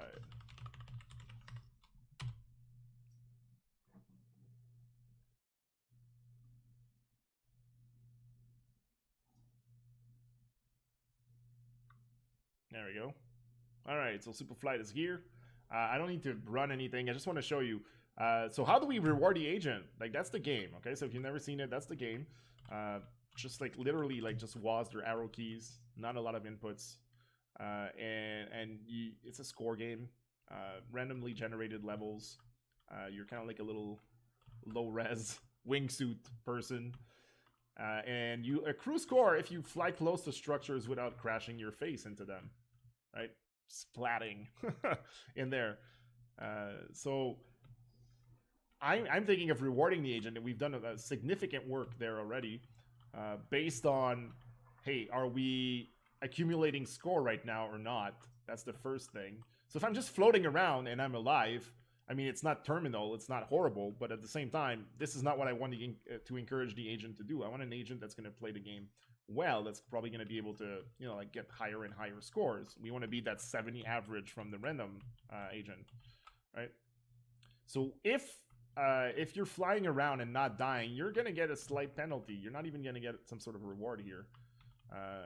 And that's the first thing that takes a little time to adjust to. A lot of people like say, well, you're alive. Why would you penalize being alive? And it's not that we're penalizing being alive. It's that we're encouraging like different behavior, right? I would rather reward like flying, accumulating score in comparison to staying alive. Of course, staying alive is important. But the thing you have to kind of see here is that dying is way worse than staying alive. So if you just accumulate score and then die, eventually it's going to figure out then, hey, you know what, like dying is probably not, it's probably not worth it, even if you accumulate score. So if I don't punish enough flying around and not accumulating score, there's a good chance that at some point the AI would just figure out that it's safer to fly around and not do anything. Like literally just fly around, right? What's the game I'm playing there? It's called Super Flight. All right, you can get it on Steam. It's like $2 or $3. It's really cheap. It's fun. It's fun to play for an hour or two. I'm gonna be so tired of this game by the time we're done with the agent, but it's a good. I'd say it's a good candidate. It's a good target for something project like this. Yeah. Yeah. So So with that in mind, like the first thing I need to establish, and we did most of the work, like I said, like I need to establish, are we scoring or not right now, right? So a lot of work like visually has been done already to establish like if we're actually scoring or not. It can also know when it gets a bonus, like you saw the so close there that just popped up. So if it's getting that, it's gonna get like maximum reward because it not only is it scoring, but it did something like that generated a bonus. And it can get an even better reward than just scoring if it accumulates a multiplier. Let me try to show you a multiplier there. So let's go and to get a multiplier, I just have to accumulate score for a long period of a long period of time without you know like killing the player. So it has to. I'm kind of fucked here. Shit. Anyway, trust me, if you accumulate score for long enough in this game, not because I'm playing with the keyboard while I'm talking, with my left hand, if you accumulate enough score, eventually it'll bring in a multiplier that's visible on the screen. So if you have a multiplier and you're scoring, you're going to get a slightly better score than if you're just scoring. So that's the positive stuff. The negative stuff is just flying around and not doing nothing, not accumulating a score. And of course, the worst thing that could happen is, right, that's really bad. And that's the extent of the reward system. So you don't need to overcomplicate your reward systems necessarily. It needs to be enough to kind of encourage good behavior and punish bad bad behavior.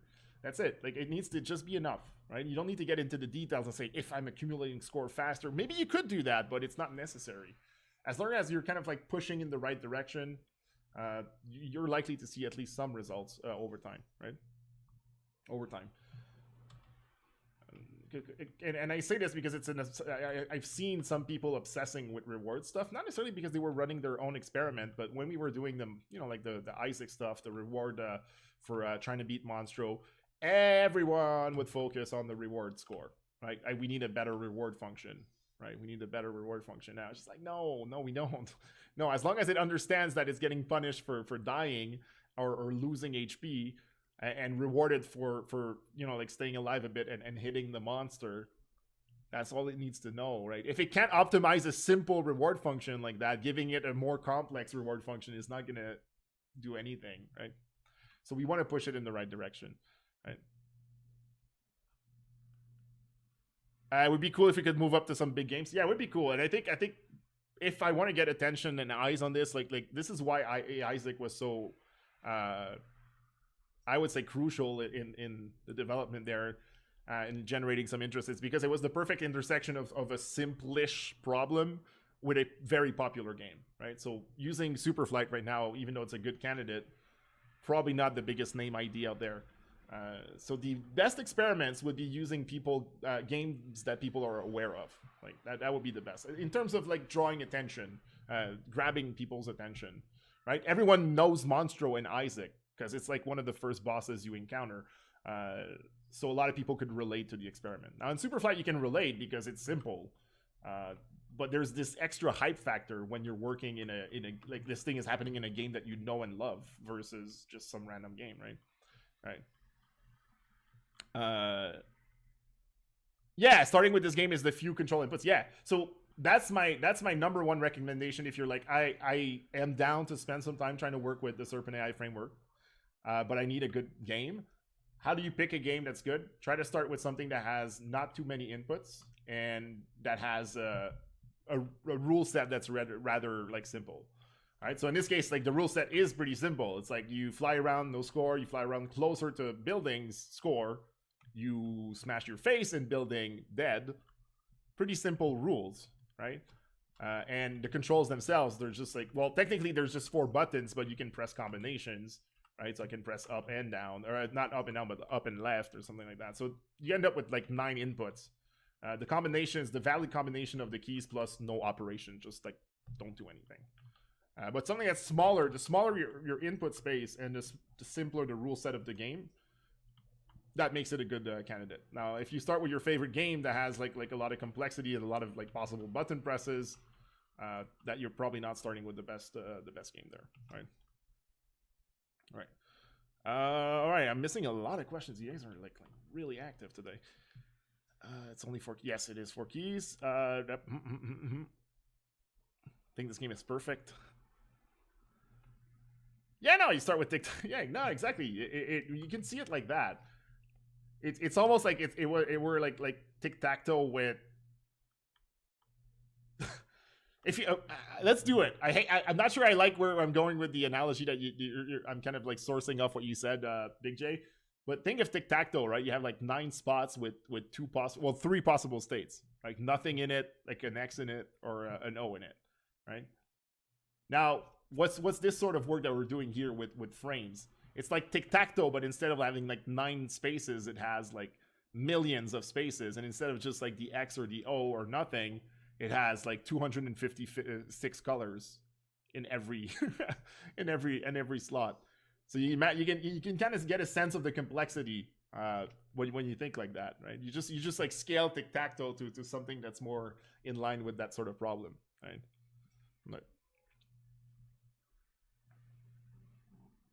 All right. So I wanted to show around like how the scoring works in this game too, because we're gonna work with the reward function essentially, right? So if I tab out, this game locks the cursor. I hate that shit. I don't know if it's Unity that does that. So some people love that that it locks the cursor inside of a window. I don't like that.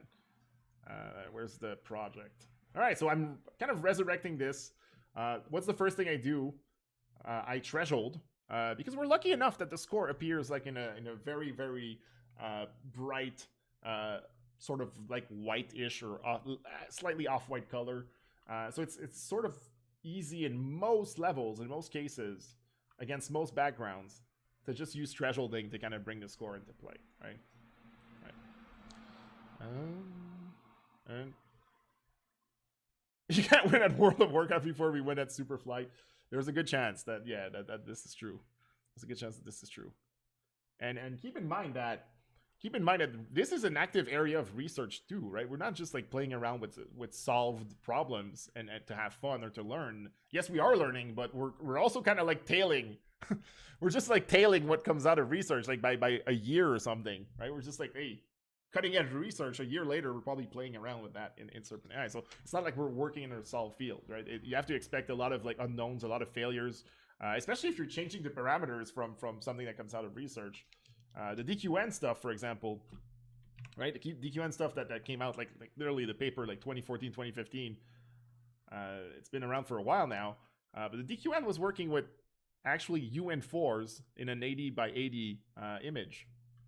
So that's very low dimension. Like the dimensionality of the problem is actually pretty low. If you think about what we're trying to do, even with Isaac, I was probably like sending it a sequence of 4 frames that had like uint 8s and they were bigger. They were probably like around like 120 by 120. So right there, I'm taking the research that was kind of published, and I'm saying, yeah, well, you know what? Like your research, I'm gonna try to give it a harder problem to work with. Right? So yeah, it's just the way that things go. Like we mostly expect failure, is what I said. Is what I would say. Right? We mostly expect failure. That's why they're experiments. That's why it's science. Yeah.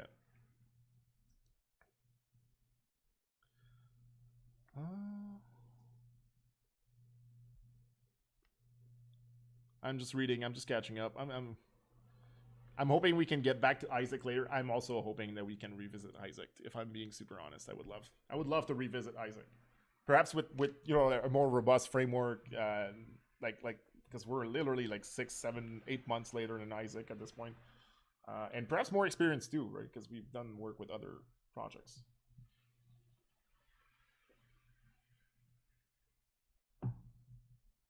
Okay.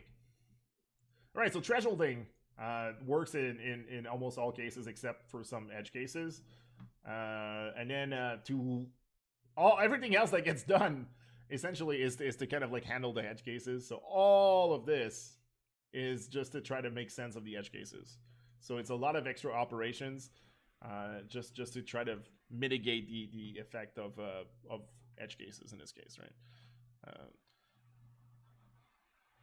Yeah, absolutely. Like absolutely. If you can really get a clear score, I'm working with harder stuff visually here right now, right? Because it's kind of like it can literally be like okay, let's try to go down here. Let's try to like showcase an example like where it's a little harder. They see like against a light background like this. And there's a cloud. I can be in the cloud with this. There's a bit of a shadow, but it's not always enough. And then I have to work with you know what I got. I got to work with frames. So all of this is mitigation, like I said. So what's the logic for the mitigation of in case there are artifacts caused by like a level that has a clashing background that's really close that still matches essentially our thresholding value. And the thresholding that's being done here is ensuring that all like colors, every value for RGB for a specific pixel is over 240 in that RGB space, right? And in most cases, that's enough to give us like if there's a score on the screen or not. And then I have to mitigate just because some levels have like backgrounds that do match this sort of thresholding, but they're really rare. So how do I mitigate? Well, I do some good old school like object recognition. This is already a thresholded frame, so I can get bounding boxes very easily around, you know, like contiguous white pixel like blobs on the screen on that black and white image, literal black and white image, and then I just build another like empty frame, and what I do is I run it through a bunch of logic here, and if it still passes, essentially validation. If it still passes my criteria here, I append like that region to the clean frame, and we get rid of artifacts that way. I did test it quite a bit. I don't know if I want to really get into the specifics. I can give you some specifics, but you can just look at the you know like the ifs here to get an idea. If it's a too small a region or too big a region, it's likely not score. So we skip that detection. And then we look at the aspect ratio of the bounding box too. And if it doesn't match something that makes sense for a letter or a character, then we skip it too. So aspect ratios that are kind of like below this or above this are not likely to be a character. And then I keep the valid boxes. Then with the valid boxes, the second check that I do is making sure that if I expand the bounding box by a couple of you know, like a couple of pixels in each direction, they're at least overlapping with one neighbor out of those valid bounding boxes. Right? So there is a downside to doing this, but it's really small. I don't know if I gave enough information for you guys to figure out the downside of using this approach, but there is one. I miss out on single digit scores. But it's such a like a useless case because look at how fast the score accumulates. You won't even see the single score. Like So if I have a specific frame that captures like a moment in time where it said like 7, even though it's going like that fast, it would probably miss it and think it's not scoring. But no, but it's not a problem because scoring happens really really fast. So the next frame that we see, we know right away that we're scoring. That's the only downside of this approach. It's much faster than using the image manipulation stuff that we were doing. We were using like edges, like edge operators. We were using like Sobel or Canny edge detection, and that was like slow-ish.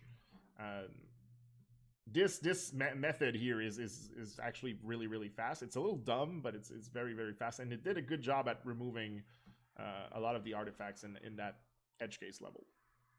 So I'm looking to pre-process my frame with that first, and with that pre-processed frame that I get out of this operation, then I'm gonna probably count the white pixels in the black and white image, and depending on the magnitude, then we can probably determine like are we scoring or not, and if we are we getting a multiplier or is there a bonus on that frame, and we can reward accordingly.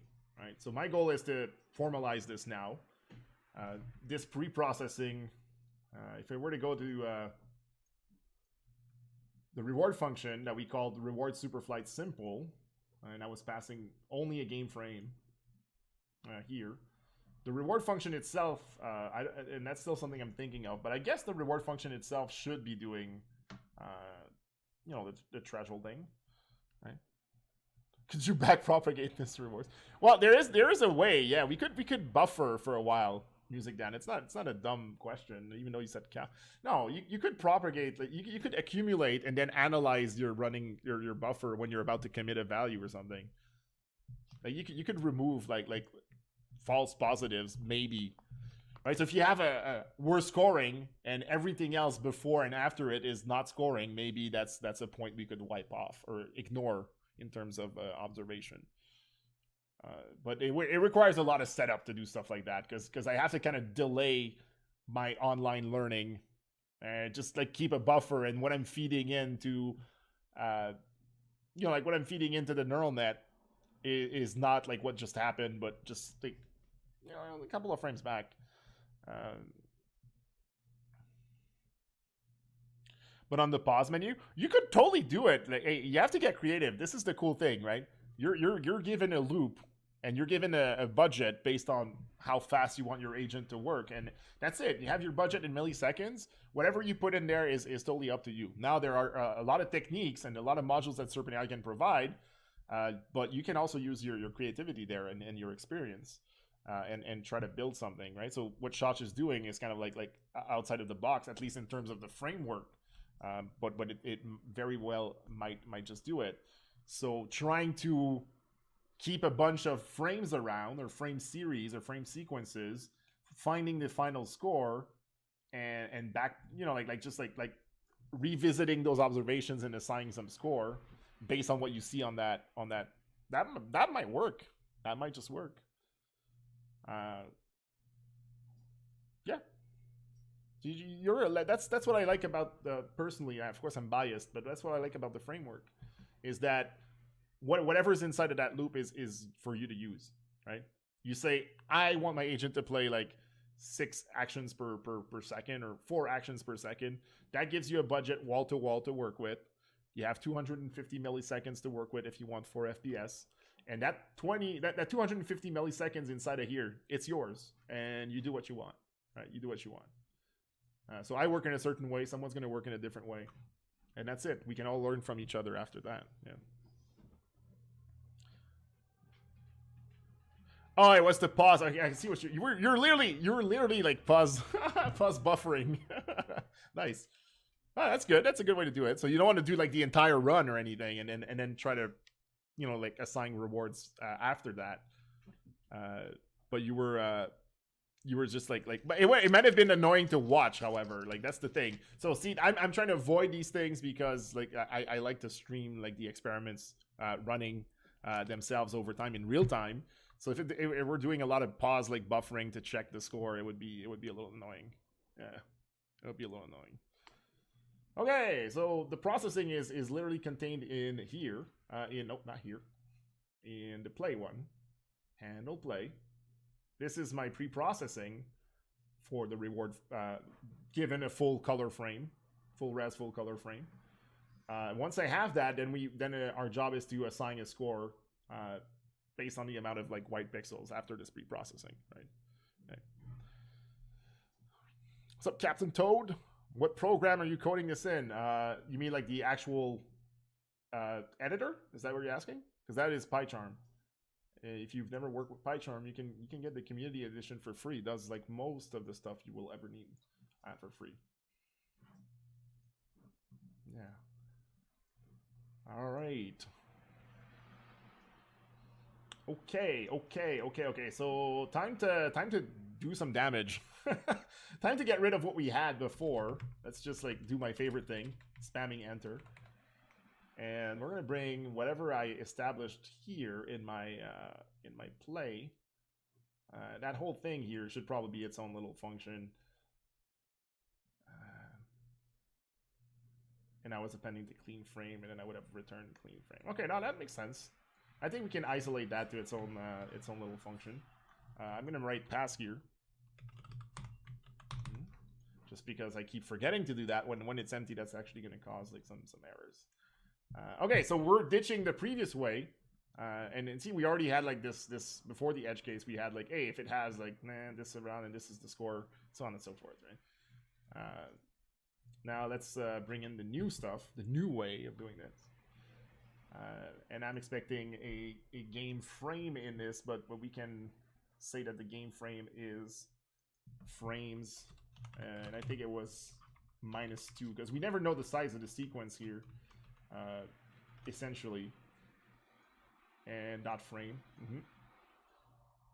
It kind of freaks out. It trips up a bit on you know, like the check here for the thresholding, just because it doesn't understand like NumPy syntax. That's okay. We still like it. And I did say I was gonna isolate that, so let's also do that. So let's call it. This is reward simple. So let's call it like reward superflight simple pre-process or something. All right, you can name things the way you want, but let's use this one. Let's do an underscore and say pre-process. Oops. And then we're gonna just like dump everything in there instead. So the reward function itself is a little more readable.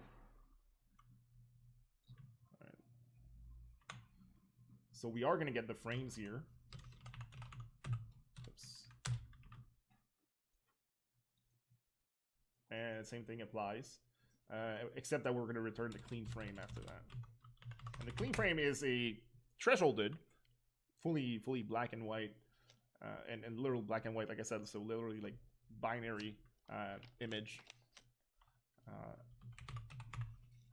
like this. So clear frame. Clean frame, not clear frame, clean frame. Clean frame is what we're turning out. All right, so the first thing we'll do in the reward function now is call that pre-process to get the binarized like frame. So I'm gonna say my frame, oops, it's gonna be the result of self dot underscore. Did I forget self here? I probably did. No, I did not. Interesting. Self dot underscore. It's probably not something you want to click. I'm just saying.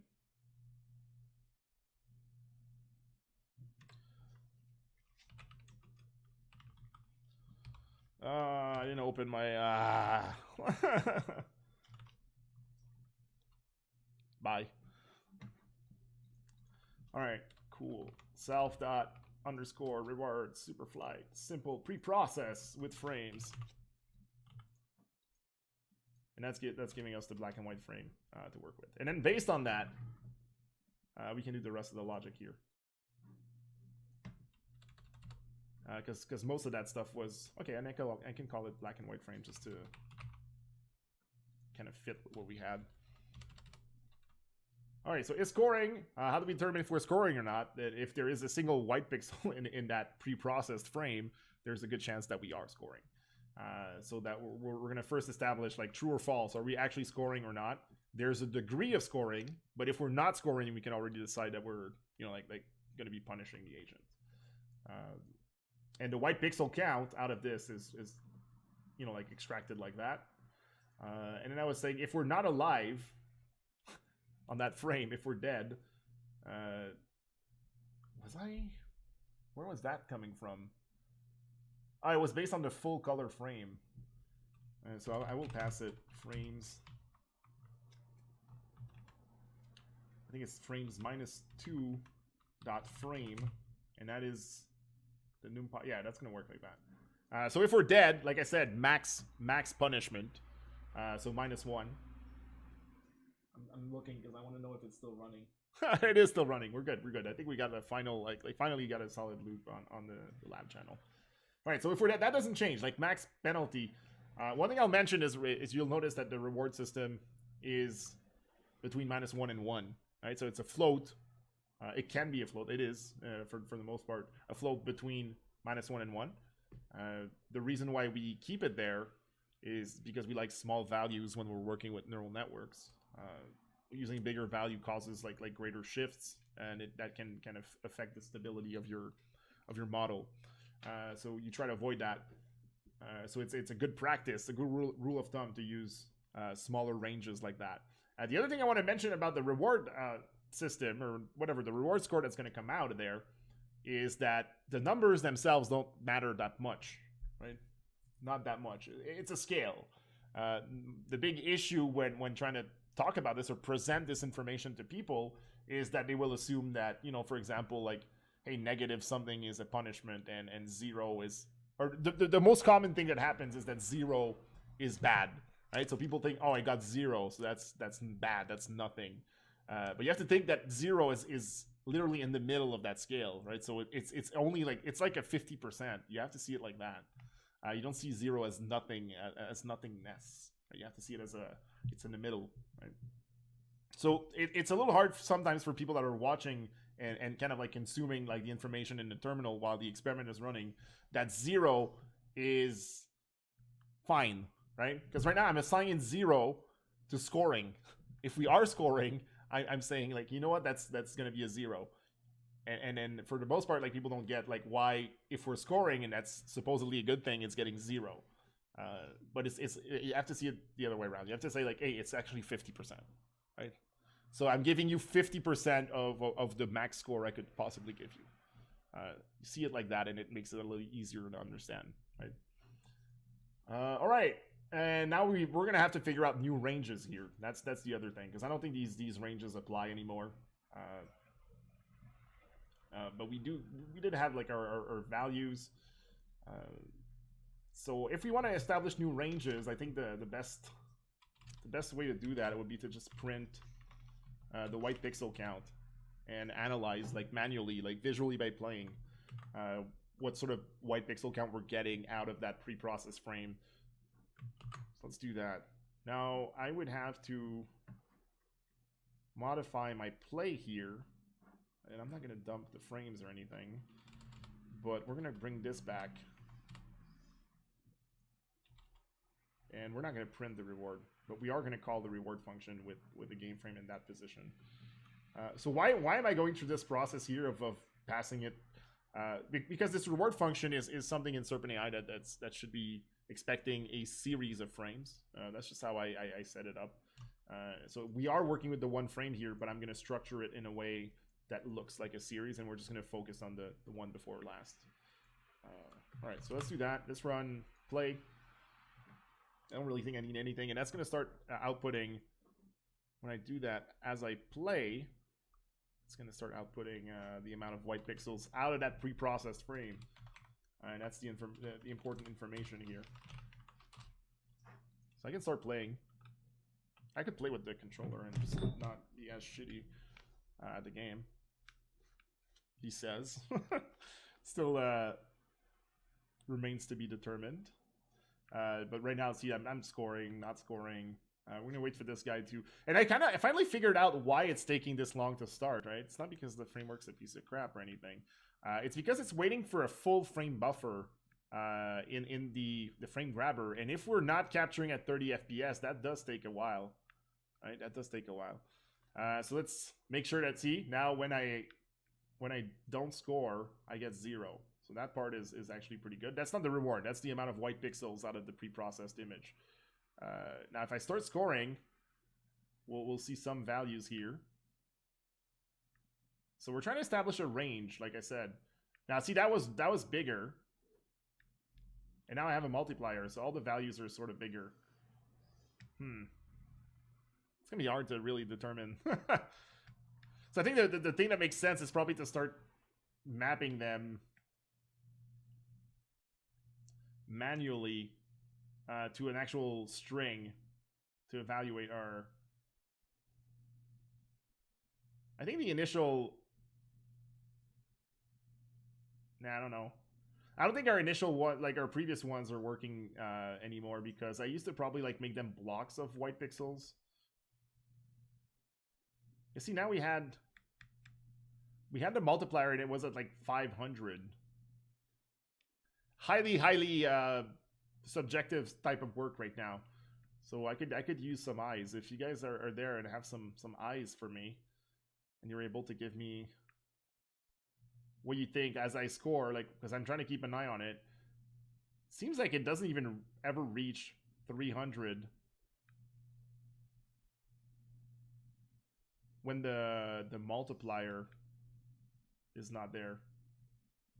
So something under 300. I'm gonna try to get in the thousands in terms of like running combo, just to make sure. It's not the easiest. Yeah, no, we got it. Oh, there was a 300 there, but it could have come from the...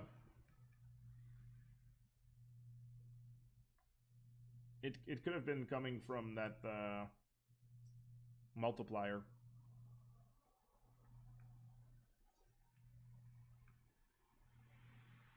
$300 there. That's hard, man. It's hard. It's difficult work to establish, and it's so important to get it right too. So important to get it too. I see no. Why do I see no? My first thought when you said no was like the lab channel is crashed or something, because I'm terrorized by that now. Or uncertain about awesome. Yeah, we have to generate awesome to have some sort of reading on that. Awesome kind of happens when you do some really tight maneuvers like that. Oh, you just lost 6K Sneckles. Oh, damn. Well, that hurts the wallet. Nope, that was not awesome enough for the game. Let's try to do something a little more awesome. No, that's not cool. All right, maybe this level is not well suited for there's some levels that are pretty good to get that so close or awesome, and we're just trying to keep an eye on the... It did jump over 300 for a second, yeah. Oh, we did get it. Shit, I don't think it captured it. That's the when we were dead. Oh, I quit the game. How did I do that? Shit.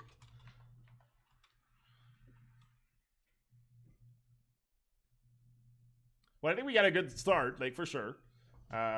Good start in the sense that probably like under 500 is still valid to determine if we're scoring. Let's try to play... Yeah, let's try to play this one. And I would have to run also the agent there for that to work. No, not the random one. No. The board. Play.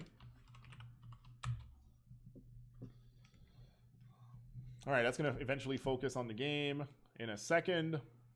We're still trying to establish like the cutoff points. There's another way to do it that might be smarter. I could also just capture... Can you? What's going on, doggo? I could also capture just like a bunch of frames as I play to try to capture like you know, all these situations, and then make the count, like pre-process them in the notebook, and then just make the count from there. That might be smarter.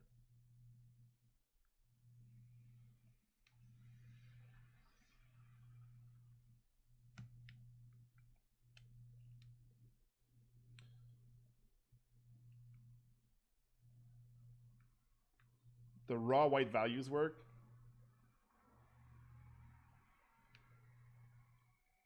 What do you mean the raw white values work? You would use the amount of, you would scale. Is that what you would do? You would scale based on the values themselves? That's interesting. Yeah, exactly. Well, we could establish what's the maximum amount of white pixels, but I would assume it's like the awesome that or the so close that would cause the maximum amount of white pixels in this case. Like a multiplier awesome. Let's try to get that going. No, that was not awesome enough. Goddamn game. I like it. No, I like it. I like it. I don't like that. It doesn't need to be the max ever achieved. I don't agree. I think we could just like scale it on an arbitrary scale.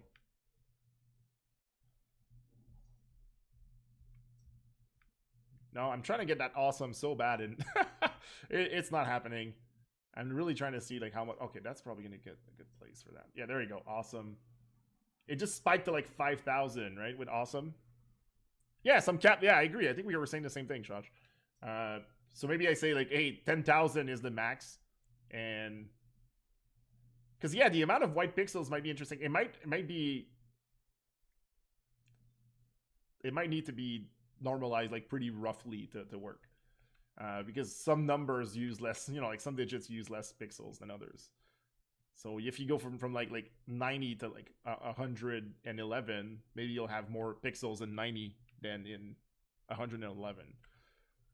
But as long as it's like roughly working for an order of magnitude or something, that might be a good idea. And it'll be better than trying to establish some. Oh, that was everything, man. 7,000 right there. That was everything. That was like a combo, a multiplier, and an awesome at the same time on the screen. Okay, let's try that out. I like it. I like it. Let's see how that works. I'm glad you shared that part. It's gonna be kind of noisy. I can't use the value itself. Like I said, the reward function. I don't need to have like that degree of precision.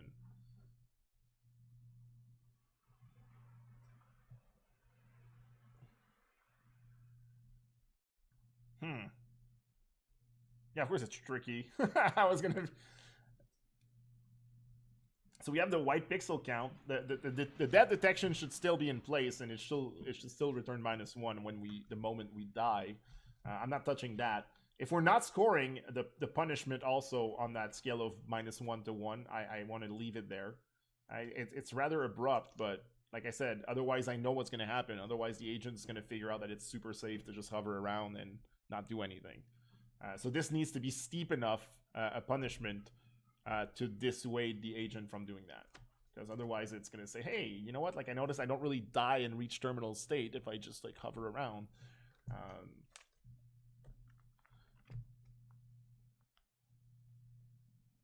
Some offset from 0. Well, I can still use 0 as the hey, we're scoring, but not a whole lot. So instead of using like ranges like this, well, it's essentially the same thing that we're doing in the end. If I'm being super honest, like if I gate it to ranges, it's essentially like a mapping of values, right? It kind of looks like the same thing in the end. It really does. And I think it was just like, if it's not within these clauses, I was just returning a slight punishment. No, I just don't know if my gating is fine here. I was like, if it's between this and this, and we'll make it way nicer. Fuck that. Let's use our ranges, because I did test the performance of that in the past, and it's actually pretty fast. You might see something like that in Python and be like, oh god, like this is like beautiful, like syntax wise, but it must be costly. But not really. We tested it. It's like nanoseconds. We're fine. So if I say if it's in the range of this and this, then we can return 0. We could give it more notches, but eventually, like the more gates I add, the more I get closer to what you were like using shot in the end, right? So it's just because this one doesn't have a lot of, like notches on the scale or the grade or whatever you want to call it. It's really small.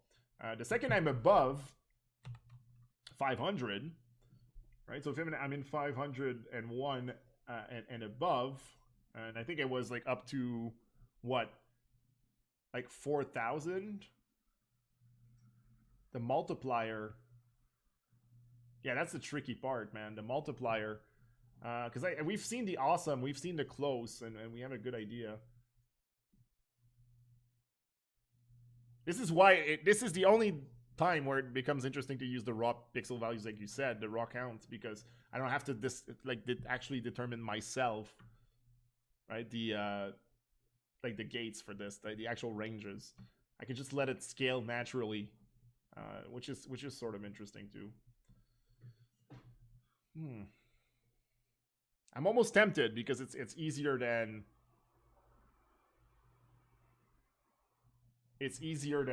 just like trying to set the gates. Like, what if we were to use that and set like 10,000 as the max score, and basically do 0 plus whatever comes out of there as the reward? Might just be the easiest way, man. I kind of like it.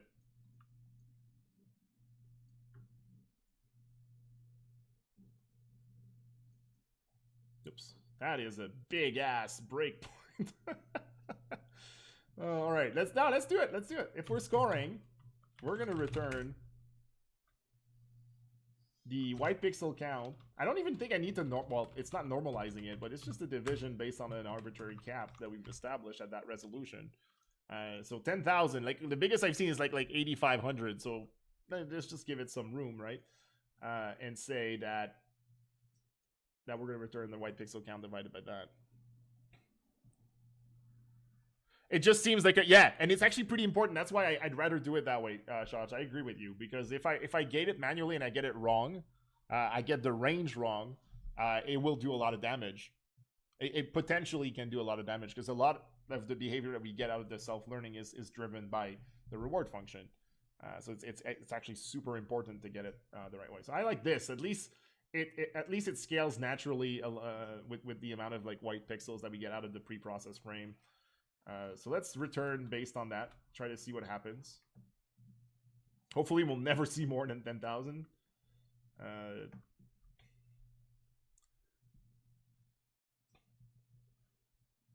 And if we see more than 10,000, we could already like test for that. How about that? If we're dead, first of all. And then we can say if the white pixel count is over 10,000, we could just return like 0 or something, because it's probably not a relevant observation. It could be that we're in the clouds, for example, right? It could be that we're in the clouds and it's just like causing a lot of pixels to be thresholded, even with a mitigation. So let's just like return 0 if it is over the max that we set. Something like that. Return 0 here. If we are scoring, then it's going to be the division of the white pixel. I know it's hard to visualize if you haven't seen the actual thresholded frames. Maybe I still have some thresholded frames to give you an idea. Let me just check. Data sets, collect frames. Yeah, we still have thresholded frames. So let me try to bring in a frame here. I'm trying to look for a good candidate. This is a good candidate, for example, right? So see, it's not perfect. It will miss out on some parts, but what's really steady is this here. Like there's going to be a certain amount of white pixels, and we're scaling our reward based on the amount of thresholded white pixels here. And this has been tested to be very good signal, right, versus noise. So it's able to remove a lot of noise, maybe at the expense of getting rid of some of the letters or something like that, but for the most part, good signal, right? So if I scale naturally based on the white pixel count of this thresholded frame, it should be an accurate reward in most cases. Now, there's something that we could do that would make it even more accurate, but I would have to probably bump up the scale. If I don't want to fall victim, right? If I don't want to fall victim to like the fact that a 2 probably has like more pixels than a 1, I could just fill the boxes with white, right? And it's just going to be like the whole box. It's going to normalize, like, because the digits probably fit inside of the same type of box here. So if I fill that with white, then it's going to be a little more consistent. Because otherwise we'll see the reward function kind of fluctuate, even though it's the same scoring, because some of the characters occupy less like like space. Yeah. Can you capture only parts of the frame? Yeah, you can. But in our case, the problem is the scoring kind of happens like in the lower half, almost like anywhere. And the awesome pop-ups like this, they happen in the top half, so it's really hard to just like limit it to a section. But with the framework, you definitely can. No problem there. You could decide to only look. So if there is a static place where the score accumulates, you can just focus on that and forget what I'm doing here, the thresholding. I'm doing the thresholding itself because I'm in a situation where there's no like location with the score that's accumulating. If there were, that would be awesome, but I have to kind of like make do with what I have. And all I have, is like score all over the place. So I have to figure out some strategy, right, to kind of like get it. I think we're on the right track. That being said, but maybe like I said, like maybe it's just like binding the characters to boxes would be a little better. So we could try that. Are we confirming those the frames? Yeah, right now, Big J, I'm actually finalizing the reward function. Right, that's what I'm doing right now. And this is the frames that I collected post like the fix. I would say because that you'll recognize this level if you were watching the stream back then. This is the first level that we encountered that was causing some false positives with the thresholding because of the background. So I captured a lot, and then you can see that my mitigation, for the most part, works better now. Nice host. Thank you very much, Les, for that host. Thank you.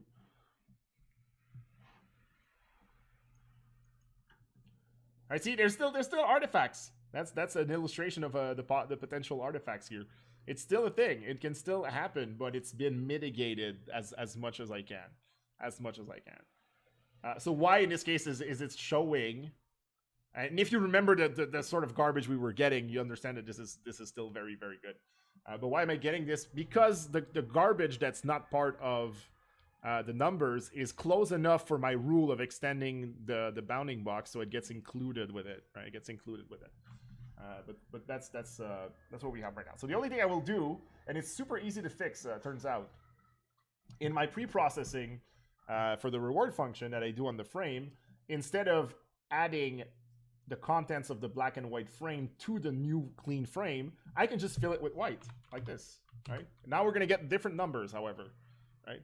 Different numbers, because we have bigger boxes that are going to be fully white, and the number of white pixels is going to bump up a bit. So maybe we need to adjust our scale.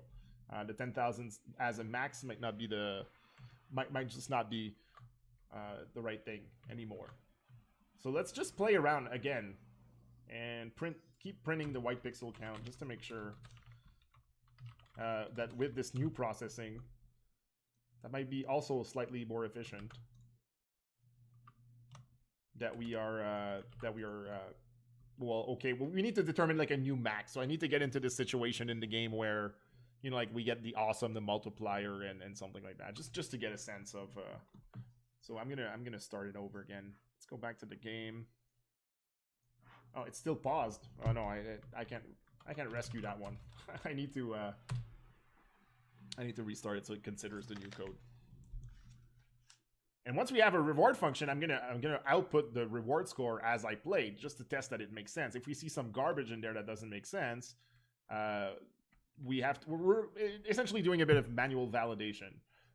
So I'm still counting the white pixels right now, but we're about to transition to an actual score.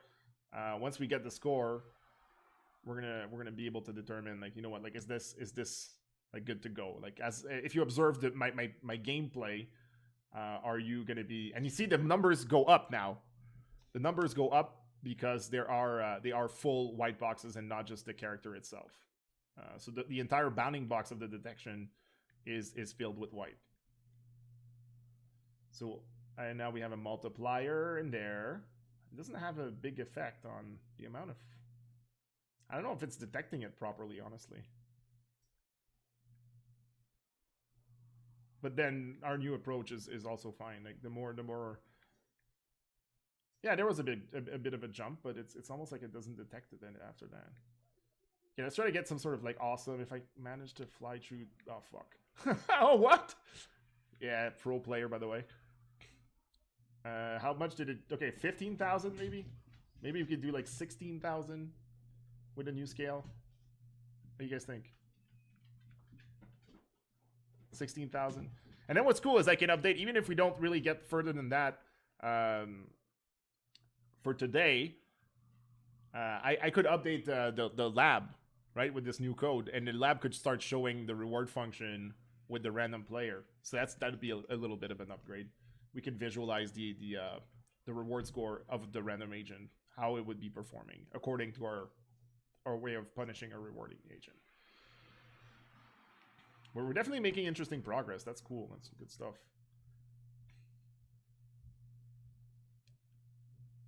I'd be down to put it to something like a 16,000 maybe. No, that's the death screen. Maybe here's gonna be enough for an awesome. No, you have to play dangerously if you want an awesome.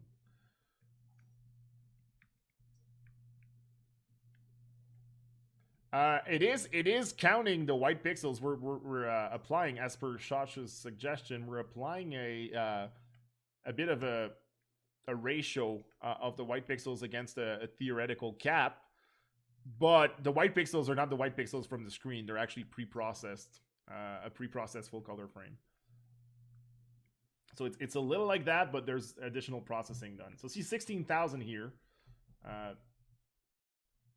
We could just like cap it at like 20,000 and call it a day. White pixel get bigger after each action. Well, there's gonna be some false positives there. That's why I kind of like the gating. That was my approach, but the gating, getting the right ranges with the gating is hard. Because if I make a mistake there, it's almost like worse than doing this. There is, however, like some stuff that scales, becomes bigger. But if you see the score when it's done scoring, let's say I go away, you see the score like pops in like that, it becomes bigger, but I don't detect it with my thresholding. Yeah, that's exactly what you're saying, right? They float a bit, but I don't detect them with the thresholding because they also become sort of transparent as they float away and they scale, right? Oh, the 27,000 is just when I die, because it's still applying the pre-processing on the death screen that has a lot of text. That's why. I don't think in the game situation, unless you really saw it, in that case I need to pay more attention. But if you do see a 27,000 in game when I'm not dead, might be something we need to consider. But I'm about to cap it at around like 18,000 or like 20,000. So because even if you don't read we never reached a theoretical cap, doesn't really matter that much. Doesn't really matter that much. So start to generate an awesome. There you go. I'm gonna have to disable when we run the experiment the the Steam overlay, because that's gonna be captured. That was an 18,000 there. So let's do 20k. Okay, 20k is the maximum like theoretical possible score. How about that? Agree, disagree, yay, nay? I think we're good with 20k here. So if it's bigger than 20k, we're just gonna consider it like a bad observation, and otherwise it's gonna be the scaling of the white pixel count on that theoretical max of 20k. Yeah. And the other thing to consider is that it's not the numbers that you see, it's the bounding boxes that get filled with white pixels. So if it's a 1 or if it's a 2, which you're not seeing as a 2, but I'm still doing it like that, different amount of pixels, but doesn't matter because the bounding box is likely to be the same size around the object. And if I fill the entire bounding box with white pixels, so it's going to be more steady. It's going to be less likely to give us like fluctuating rewards because the characters are shifting, right? But if we change the order of magnitude and there's a new character, then it's going to give it a good reward, which is also sort of bad, but sort of bad. But maybe it's going to give it signal that it's time to commit the score. I don't know.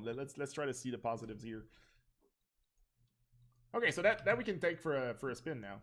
I'm going to stop outputting the white pixel count, and what we're going to do is output the reward score instead as I play the game. Where you at? Where you at? Okay, so just print reward in a loop. Let's do that. and we're almost there, because now the reward, that's going to become an integral part of the reinforcement learning, right? An observation in reinforcement learning is a frame or a sequence of frames, and generally like some sort of reward attached to the observation. So we have a very, very big component of the reinforcement learning part done here when we have that. All right, so let's test it out. Let's see if anything like kind of stinks a bit. A lot of testing for sure, because you know, like the reward scoring is very, very subjective in the end, right? I'm like the coach. We're all like the coaches that are trying to say, you know, like that was good, that was bad. You could have done better, right? Stuff like that. We're just giving it like little nudges, little a bit of feedback. Seeing it as a coach, I think, is the best analogy I can come up with. Maybe you guys can find a better one, but it's like we're coaching like an athlete or something, and we're just telling the athlete, like, you know, like that was good, but you know, like you could probably like do this, you know, like apply this sort of technique and get better results, or right. And see, like when I start flying away, now I start getting a steady punishment, and when I fly close, then we start getting some rewards there. On the Twitch viewer count, that seems like a horrible idea, but funny idea at the same time. All right, and then I died, and then when I'm dead, I get -1 because I'm dead, right? Right, and then it's not gonna do like -1 over and over again because we have like the other part that's gonna restart the run. It's just because I'm playing manually right now, right? Clearly, that is fucking working. Clearly, well, we're getting there. We're getting there, right? We're definitely getting there, and we're getting closer. And if it's not perfect, like it's still good. We're still happy. It needs to be good enough. I'm trying to get an awesome just to see if we get a bigger score, or even a portal. Let's try a portal. It should spike up the score. Yeah, see, got a portal, and it kind of rewarded it implicitly because we did threshold out the portal. So we're literally. We're literally also encouraging the use of portals to generate new levels, because it will, which is an accident in a sense, but it's also legit because it gives you a bonus of 1,000 points if you use a portal. So that's behavior we want to. Oops, that's behavior we'd like to encourage, right? Encourage a bit. I like it. I kind of like it too. I think it's pretty good. I think it's usable at least.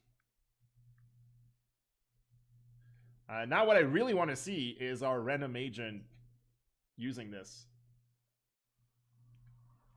Basically see the output of the random actions and seeing if it gets rewarded or not, right? You might be able to, yeah, we could mitigate the linear scale, absolutely. We'll try to see how that works for now, but that's definitely something we can play with, right? The mapping itself might not just be a simple division that yields some sort of like linear function. So we can definitely play around with that if we're not happy. But this is A/B testing at this point. It's just playing with parameters of the experiment.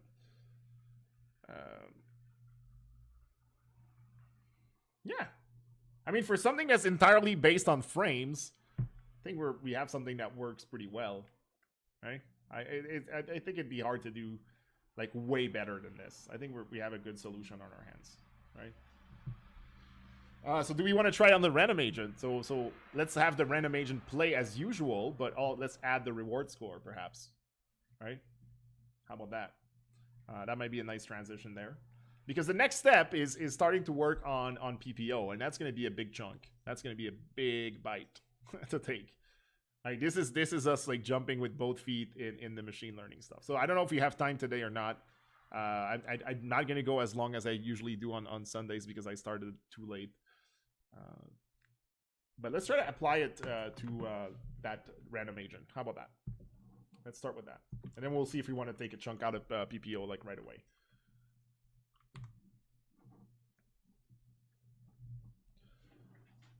All right, so how do I apply this to the random agent?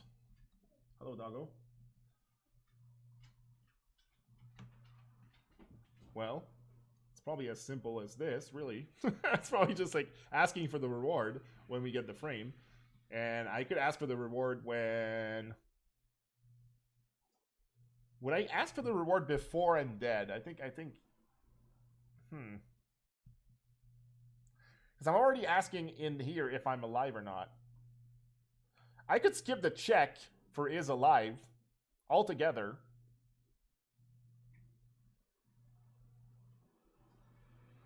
I'm fucking stoked, man. I'm thinking we could save on operations here, right? Pretty logical. I could just replace this with the reward calculation using the structure, the similar structure here, and then to know if we're alive or not, all I have to do is check if the reward is greater than -1, because there is detection already embedded in. I don't know why I'm indented that way. There is detection already embedded in the reward function that's going to give us the -1 if we're dead. So all I have to do really is if reward is greater than -1 shit. And that's going to be it. That's going to be it. Okay, you're worried about, yeah, there's no bad people outside. Like, she's, I'm going to close the window, I guess, because she's really like, she wants to warn me of all sorts of stuff. She's going crazy.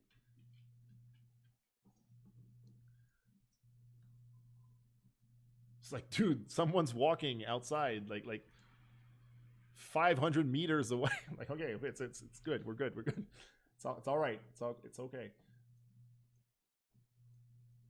And then I imagine we could print the reward.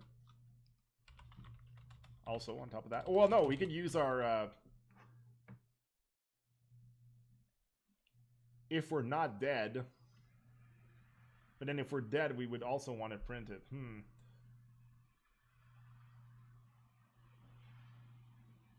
Oh, we can make this way more interesting now. Way more interesting. The inputs, the latest inputs could also have their reward score attached to it in the output of the. So if you look at the, let's go on the channel again for a second, the one for the labs, and I start it. That's just in the middle of changing maps. Once again, shameless advertising. It's mostly for fun, but there is some stuff that's running 24/7 on that channel that's using the Serpent.AI framework. It's actually like this is my analogy for this was basically this is master and I'm working on dev, right? So this is the latest quote unquote committed work that's being run 24/7 at the current state of the experiment. And what you see me working on this stream is kind of like me working on the next version that's going to be displayed there. Why am I showing you this? Because look at the latest inputs here. It would be kind of nice if I could just show also the scores. I don't know. No, maybe it's, you know what? Like, I'm thinking maybe it's too fast to be readable. What do you guys think, chat? Like is this scrolling too fast? And if I start printing out the reward scores next to the action, it's going to be unreadable essentially. So maybe we don't want to do that. Yeah. 24 day for 7 weeks. Something like that. So you think it's scrolling too fast? It's going to be hard to make sense of this if I scroll it. I think it's too fast. Maybe I should just like print the current reward below this or above, something like that. Squeeze it in. Because that is essentially the random agent, and I'm trying to insert the reward stuff in there right now. All right. What's up, Paging Turner? Busted. No. All right, let's stop. Let's not call people out.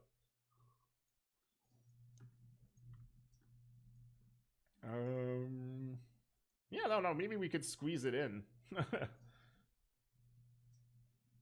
Horizontal and just append. You mean like a ticker? Something like that? Is that what we're thinking? Because I'm thinking, yeah, let's just do this. Like I could do this like this, man. It's really simple. Right? Like we have the previous run score, and we have a double print here. I could print in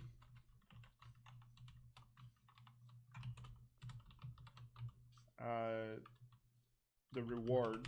That's it. And then we can really keep it reward, like simple. The reward and just really reward. And do a double spacing again. And then we can watch it on this one instead of the stream.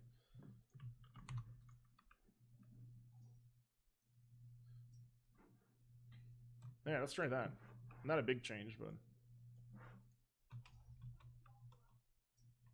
I mean, it's not going to be a big change visually in the random agent that's on the stream, but I mean, it's a big deal in the sense that we have an established reward function to feed our reinforcement learning algorithm. That's a big deal, right? So visually, not a lot of changes, but in concept, at least conceptually, we have a big development here.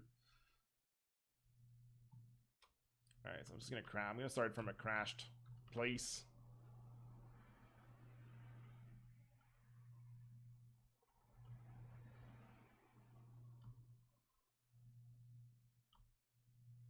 And once again, now I know why it takes so long to start. It's because it's filling the frame buffer. I used to not realize that and think like, wow, this framework is really slow to.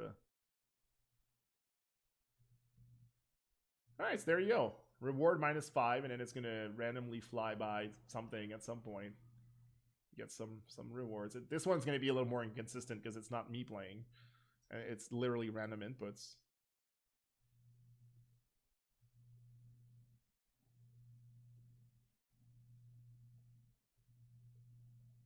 Well, that's gonna be a long / tough watch. It will score at some point, but I mean, it's so random that it's gonna fly around like aimlessly for the most part.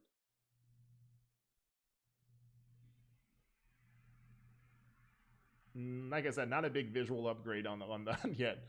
Maybe I could take a break and we can start working on a PPO, but that's a big deal. It's a big deal. I mean, like we can really compute like in real time as we play the reward on the current frame that we got fed. Kind of a cool thing.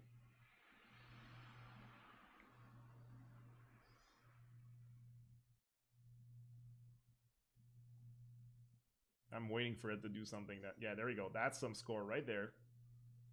And then back to no score. All right, cool. Cool shit. Cool shit. Cool shit. Let me stop this. And I'm going to take a little break. It's been 2 hours and a half. I haven't really gotten up from the chair. So I'm going to let this run. Or perhaps show Doggo, whatever you prefer. Doggo or... I mean, you still see Doggo here, so it's not that bad. So I'm going to let that run. I'm going to take a little break and make a coffee, get some water or something. And when I get back, I think I'm in the mood to start working with PPO, but probably just like at the surface, because I don't want to necessarily go too long today. Totally uncertain. Anything reinforcement learning is cutting edge of research in a sense. PPO is 2017. In internet time, that's old as fuck, but in research terms, that is like literally yesterday. All right, so I have zero expectations. I want to get it working. I want to get like some sense of to see if we can do anything that's worth it with it. But that's it. That's it. Okay, so I'm gonna be back. Okay, just like making a coffee. Like I said, give me like 5 minutes. If you want to stick around, that'd be cool. I'll be back in 5.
All right. Thank you for waiting, sticking around. If you did, I appreciate it. We're gonna be, and I'll be super upfront, super honest right now, right there. I uh, I I am a little hesitant to get into the PPO implementation right now because I think it takes a fresh brain. It takes a you need to be ready for this. It'll be the sort of problem that like we start early, like we do in the weeks, like the weekday streams, and like the first thing out of the gate would be implementing it, right? You murdered the coffee. I totally did. You know it. You know it. I mute it now. We've evolved from that, but it used to be a thing. Okay, so let's minimize this. I can still get started. We can start sniffing around, but I highly doubt I can come up with like a working implementation like right now because it's a big deal. You'll see in a second. Let's start showing you what's involved here, and you'll see it's a bit of a big deal. So I am gonna base my PPO implementation on TensorForce, right? So TensorForce, I'm gonna show you. You might know it already. So I'm not trying to implement like PPO from the paper. Please don't do that. If you can avoid it, don't do it. Don't do it. Right? And in here, TensorForce, if you don't, it's a set of reinforcement learning algorithms implemented in TensorFlow, and they are sort of like a company, so they have some sort of like a motivation to keep this up to date and add new ones. For the most part, it's pretty good. Stuff that I dislike about it is they keep changing their APIs to work with the agents. So at first I was like, hey, maybe I could figure out how to implement this inside of Serpent. That would be kind of cool. But they changed their internal their API to work with the agents so much that it's a real big pain in the ass to try to integrate in there. And my my framework, the Serpent.AI framework, doesn't work like like OpenAI Gym or anything else that implements the concept of an environment like Gym does, because these are like reinforcement learning environments, and Serpent.AI is not fully or totally catered to only reinforcement learning. So I don't want to follow the same exact like layout of an environment like it is in Gym, because that would limit my sandbox or like my game agent to only reinforcement learning stuff. So I don't really like that. That being said, there is allegedly a working implementation using that sort of environment. So I have to kind of crack it open and make sense of the individual pieces and try to make it work with the Serpent architecture. So this is, you can kind of understand like why it's like a good like start of the day type of work, and doing this like at night like that on the Sunday night might not like work out that well. I'll still give it a try. We can still start working with this. I did prepare a little bit. So I have this PPO.py here. And what I did is I'm trying to start by flattening a little bit their classes, because they are working with they're doing a lot of OOP, and it's a bunch of shit that inherits other shit to make it simple, which is probably cool when you're programming it, but it's a pain in the ass when you're trying to read it from a reading code perspective. So what I did is I put all all the classes that inherit like from one another in a single file. I'm gonna try to flatten it, because like the only way I can start making sense of what's happening is if I'm working in a sequential fashion, right? I can't always be jumping like 3 classes up and so on. And you actually like do like 4 levels of inheritance, which is like I get it. Like OOP is pretty cool, pretty powerful, but like keep it to something like a single level or something like that. It just gets ridiculous when you have to jump back like 5 classes up just to see what the implementation of that specific method is. So they're doing a lot of levels of OOP here, of inheritance, to the point where it's really, really hard to follow. So my first instinct, at least for me, would be to just like get it all out in a file and then start like flattening this in a single class with 0 inheritance, so we can kind of process what's happening like sequentially, and then it's a little easier to follow the logic. So that's my first reflex or instinct in this case, to work with this, because working at this level of inheritance is going to be really, really difficult to kind of like make sure we have the right things in the right spot. So what we have, what our situation is, we have a base agent, and then if I keep scrolling, after the base agent, we have a learning agent that inherits from the base agent. Then we have a batch agent that inherits from the learning agent. And then we finally have a PPO agent that inherits from batch agent. So you can kind of see like this sequence of, and then it makes it really, really hard because when it calls something, you're like, okay, where is it coming from? What does it do? Well, then you have to find like, oh, is it from this one or the one before or the one before, and so on and so forth, right? So I'm gonna try to flatten it. I know it's weird, but I'm gonna do it that way. That's my way of tackling this sort of stuff. Right? So what's cool is they have a bunch of comments that can help understand the implementation. I'm not against that part, but the whole like 4 levels of nesting, not a big fan of that. Not a big fan of that. I get the benefit, right? I get the benefit because they're all inheriting like agents from the same base, but I don't think it needs to be 4 levels. You can still have a base agent that and then just like make the other one your subclass or your child class specific. I think you have to go through like 4 levels. Even maintaining the software after a while will be a pain in the ass. Even if you know it, it's going to be a pain in the ass. Okay, so what's weird is to flatten it, I need to bring... I need to kind of work my way up, right? So I need to take what's in agent and bring in learning agent or batch agent. I don't remember what... No, learning agent first. So we will flatten from the top to the bottom like this, right? So everything that is in... And it's going to be a lot of copy pasting, I can assure you right now.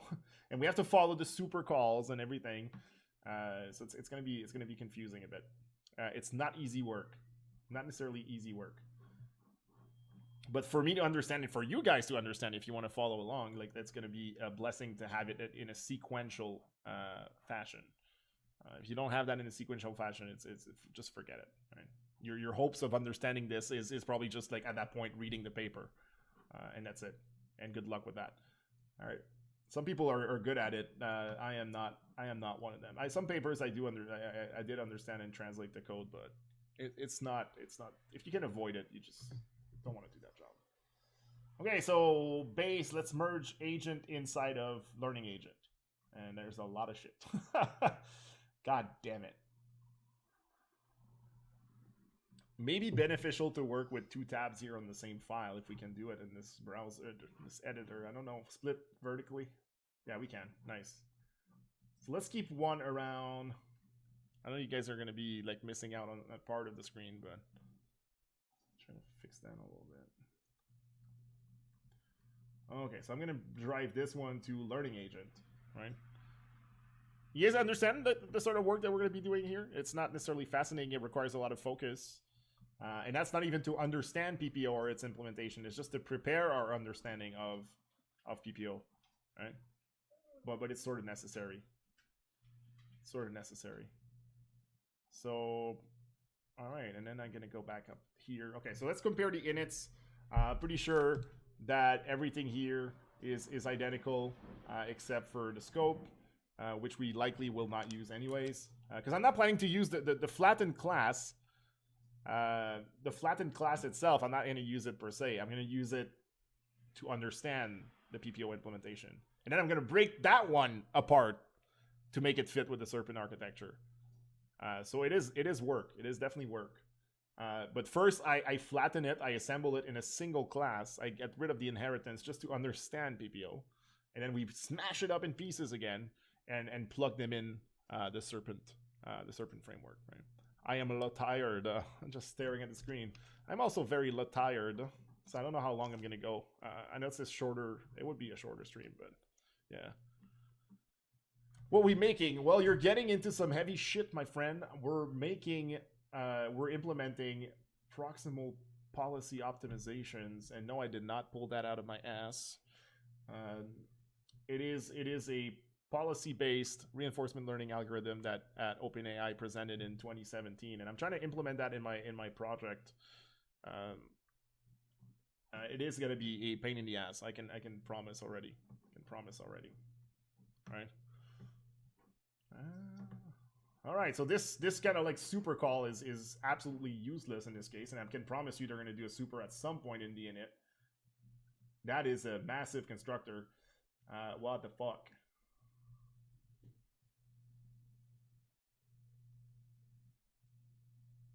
I mean, is the call to the init even required at this point? Because I know it's going to give me a warning if I don't like super.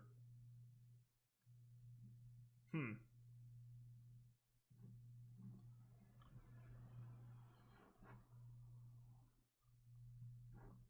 This is probably work that's going to be too boring to stream. I'm thinking about that right now. I don't think it's fun. I think it would be better if I came in next time.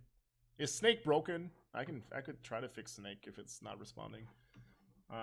But I think it's better. I would probably do that as a deal. I know it's really really shitty, because that would be like a super small like 3 hour stream. But I could work on this off stream, doing at least the flattening part, and then the next time we go live, which is going to be Tuesday earlier in the day, I'm going to be ready to start, like breaking this down and understanding how it works. And I think it's better material, honestly, personally, to do it like that, because otherwise you're just going to see me like replace a bunch of, I don't think it's really interesting work, in a sense. So what I could do instead is just like update the other stream, so that we have our lab working with the reward now, and yeah, I think that's probably the best way, right? So next time around, like, it's gonna be easier. We're gonna start with a PPO agent that's fully flattened, and we're gonna try to like understand it together, right? Try to make sense of PPO and explain it as much we can. If we raise questions, we'll try to get answers, and once we have some sort of understanding, then now's going to be the time to break it down and make it and plug in the pieces in Serpent.AI. Serious dedication. Well, it's how it works, man. It's how it works. If you want to get anything done with machine learning and reinforcement learning, there's going to be you're going to have to get your hands dirty, sadly. I can do it for people to use PPO and Serpent.AI, well, I will do it. Now it's really really like it needs a lot of focus. It might look like a bunch of like copy and paste, but that's the thing. I need to not like mess up anything in the scope here. Yeah. You subscribe to, it's fun to watch. Yeah, I'm probably gonna take it. Like I said, I'm probably gonna decide to call it there. But let's update. Like, before I do that, let's update at least the stream. So we're gonna do the stream within the stream. Get ready. Get ready. Not because I'm too tired necessarily, but just because it's not fascinating work to stream, and I want to do it and I need to do it, and I just think it's a great time to start with a fully flattened and simplified PPO agent. I think it's gonna be more fun if you join in like Tuesday and we're like, hey, today we're tackling PPO. Here's a working implementation that is not compatible with the Serpent.AI architecture. Let's make it compatible. Like, that's just better, man. Yeah. All right, let's go. Let's go. So let's do the stream within the stream. So how do I do this? And what's the score on the random agent right now? 68. 68. Mike Sai, what's up? I'm about to call it. Very short stream today, but I'm gonna have to prepare it for the next task, and the next task is gonna be a massive one. So I'd rather like start the stream like really ready to go, and like perhaps like go the distance and try to get this thing implemented in one go. All right, so how do I do this? You're about to see how stupid this is. I don't even use Git to update the stream, the lab stream. You're a bit quiet. I didn't know that. No one said that. Chat has not said anything. They probably just cranked up the volume. All right. Start an 8-hour project before 6 p.m. Yes. Yeah, no, this is not the time. Okay, so I can use the client for Paperspace. And I am going to prepare one thing here. Is everything good to go in the random agent? I think it is. I think it is.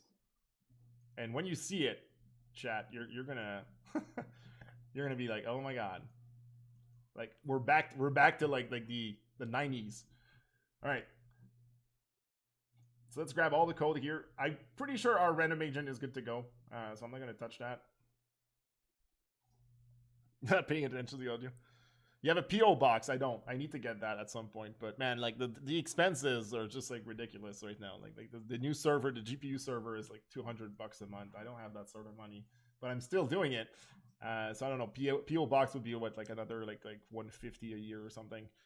I would. You want to give me some pigeon stickers? Is that what you want to do?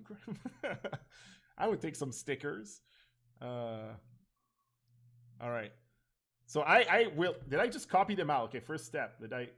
I'm really tired. I'm doing stupid shit. I want to copy them out, not even copy them out. Dear God. All right, so Paperspace, that's my GPU provider, the GPU server provider. Just take a second. If you want to say hi from the other stream, you can go and go over there, because I'm going to be doing some changes while I'm streaming here in the other stream. Definitely super low audio. All right. All right. I'm going to crank it up a bit. I don't know if it's going to be better or not. I think it's just going to be the ceiling. It's fucking Windows again, man. I've been messing with the sound options.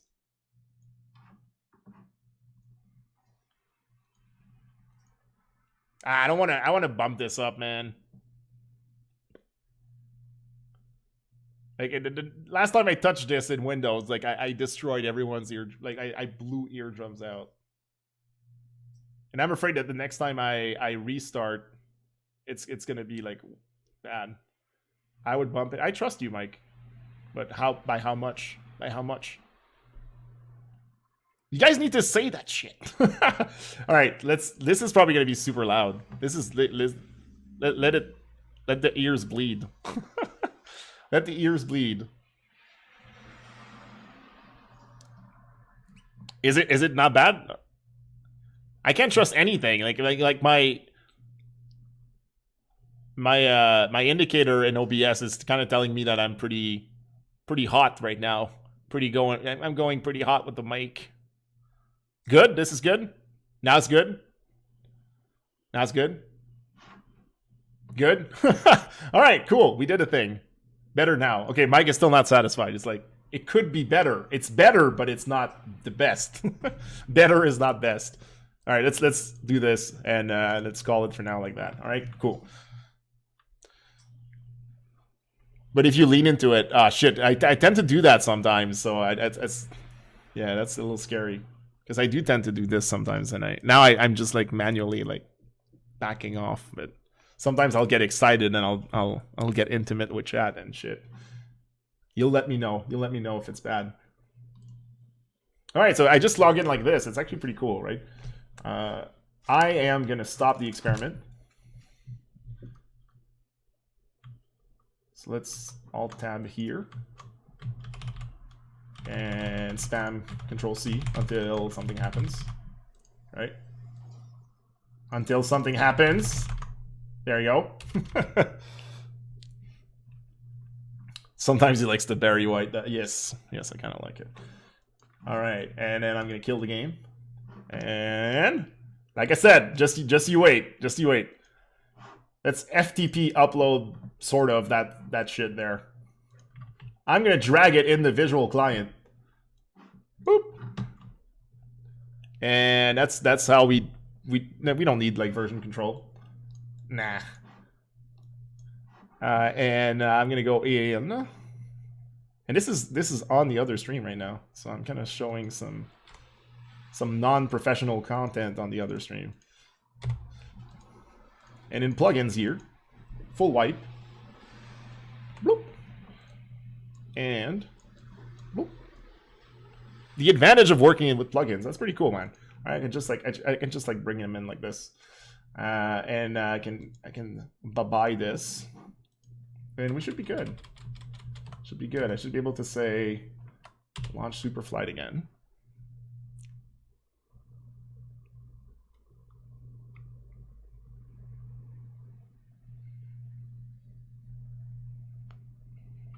All right, and we like to start it from. I like to start it from a death screen. It's just the way it's been. I mean, I set it up. And once it's crashed like that, then I can alt that out and play it with the random agent. And that's pretty much it. Unless I made a mistake, which would suck, and it's going to keep me up all night. We should be able to see it. Now, the only difference, well, is all the work that we did with the reward stuff, so it's going to also output the reward. That's something I made, like an actual change I made to the local Serpent.AI version, just to give me an indication of the progress of filling the frame buffer, because it's actually pretty slow. And once this is done, you'll see it take control of the game here. This is really slow. This is really, really, really slow. I don't like that. There you go. Oh boy. That flicker, though. The fuck is up with that? Windows! I think we have too many print statements now. It's flickering like oh god. That's gonna be annoying.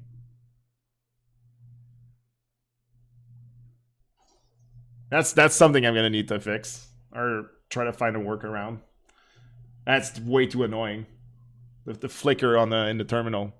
It's just like the blink tag. It really is the blink tag right now. It's like, pay attention to me. Alright. Seizure induced. Oh god. No, this is ugh.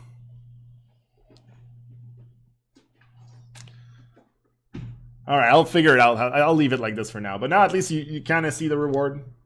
Sort of. Now if you pay attention to the middle of that terminal, you'll see the reward score. And we worked on that today. So you get to see something when some score is being accumulated. It's going to be non-zero when score is getting accumulated there. Yeah. But yeah, no, this is only Windows, by the way, that does that. Like, in case you like to rag on something, I only get this sort of issue from Windows. Like, if I refresh the terminal, like the buffer in the terminal from, you know, like Mac or Linux, it never does that. That beautiful CMD in Windows, like, doesn't really. I don't know if it's just that it doesn't flush as fast. I don't know how it works, man. I really don't know how it works, but it is problematic. But that's it. That's what we're gonna do now. Maybe I can figure out a way tonight to stop the flickering on Windows, if I can. Of course, like, combining the prints would be useful if we can. Maybe it's gonna limit the flicker. But it's a little annoying. So it is live right now. I'm gonna keep an eye on it. Of course, I want it to not crash. If you want to keep following this thing just for fun, while it's still not like doing the self-learning, you can always watch it on the Serpent.AI Labs. It's gonna keep, you know, like being live after I end today. First, I see you, Big J. All right, so you can see it like in action here. This flicker is. I'm definitely not done. I will eat dinner and then try to fix this shit because it's annoying. But that's gonna be it for now. Okay, that's gonna be it for now. I am a donezo for the night. I know it's been a short one. That's probably one of the shortest ones in forever, 3 hours. But I'll make up for it on Tuesday, because we'll try to do a full day into getting into PPO, understanding, breaking it down, implementing it in Serpent.AI architecture. And once we have PPO in there, we're getting really, really close to the self-learning experiment. Because it would be a matter of figuring out how do we feed the observations and then a bunch of like performance testing, and then we're kind of good to go. So we're getting really, really, really close to having the actual experiment on the Serpent.AI Labs, right? Thank you for streaming. Good night. Thank you for watching. Thank you for being here. Do appreciate it. If there's a difference between buffered or unbuffered, is it buffered by default? I mean, of course, it would be if I flush it right away, it would be slower. So I don't know if it would kind of compensate. We'll see, man. We'll see. Good stream. Thank you. Good night, chat. Good night. Hey, yeah, all that good stuff. Anyone live right now on Teams? You can look at that. No, it's just a snack. And then well, you know, good old programming. You can say hi. You can say hi. On non-interactive shells. Okay, I'll look more into that. That's actually interesting. Thank you, dude. Where are we going? Where are we going? Suggestions. God damn. It's a lot of people.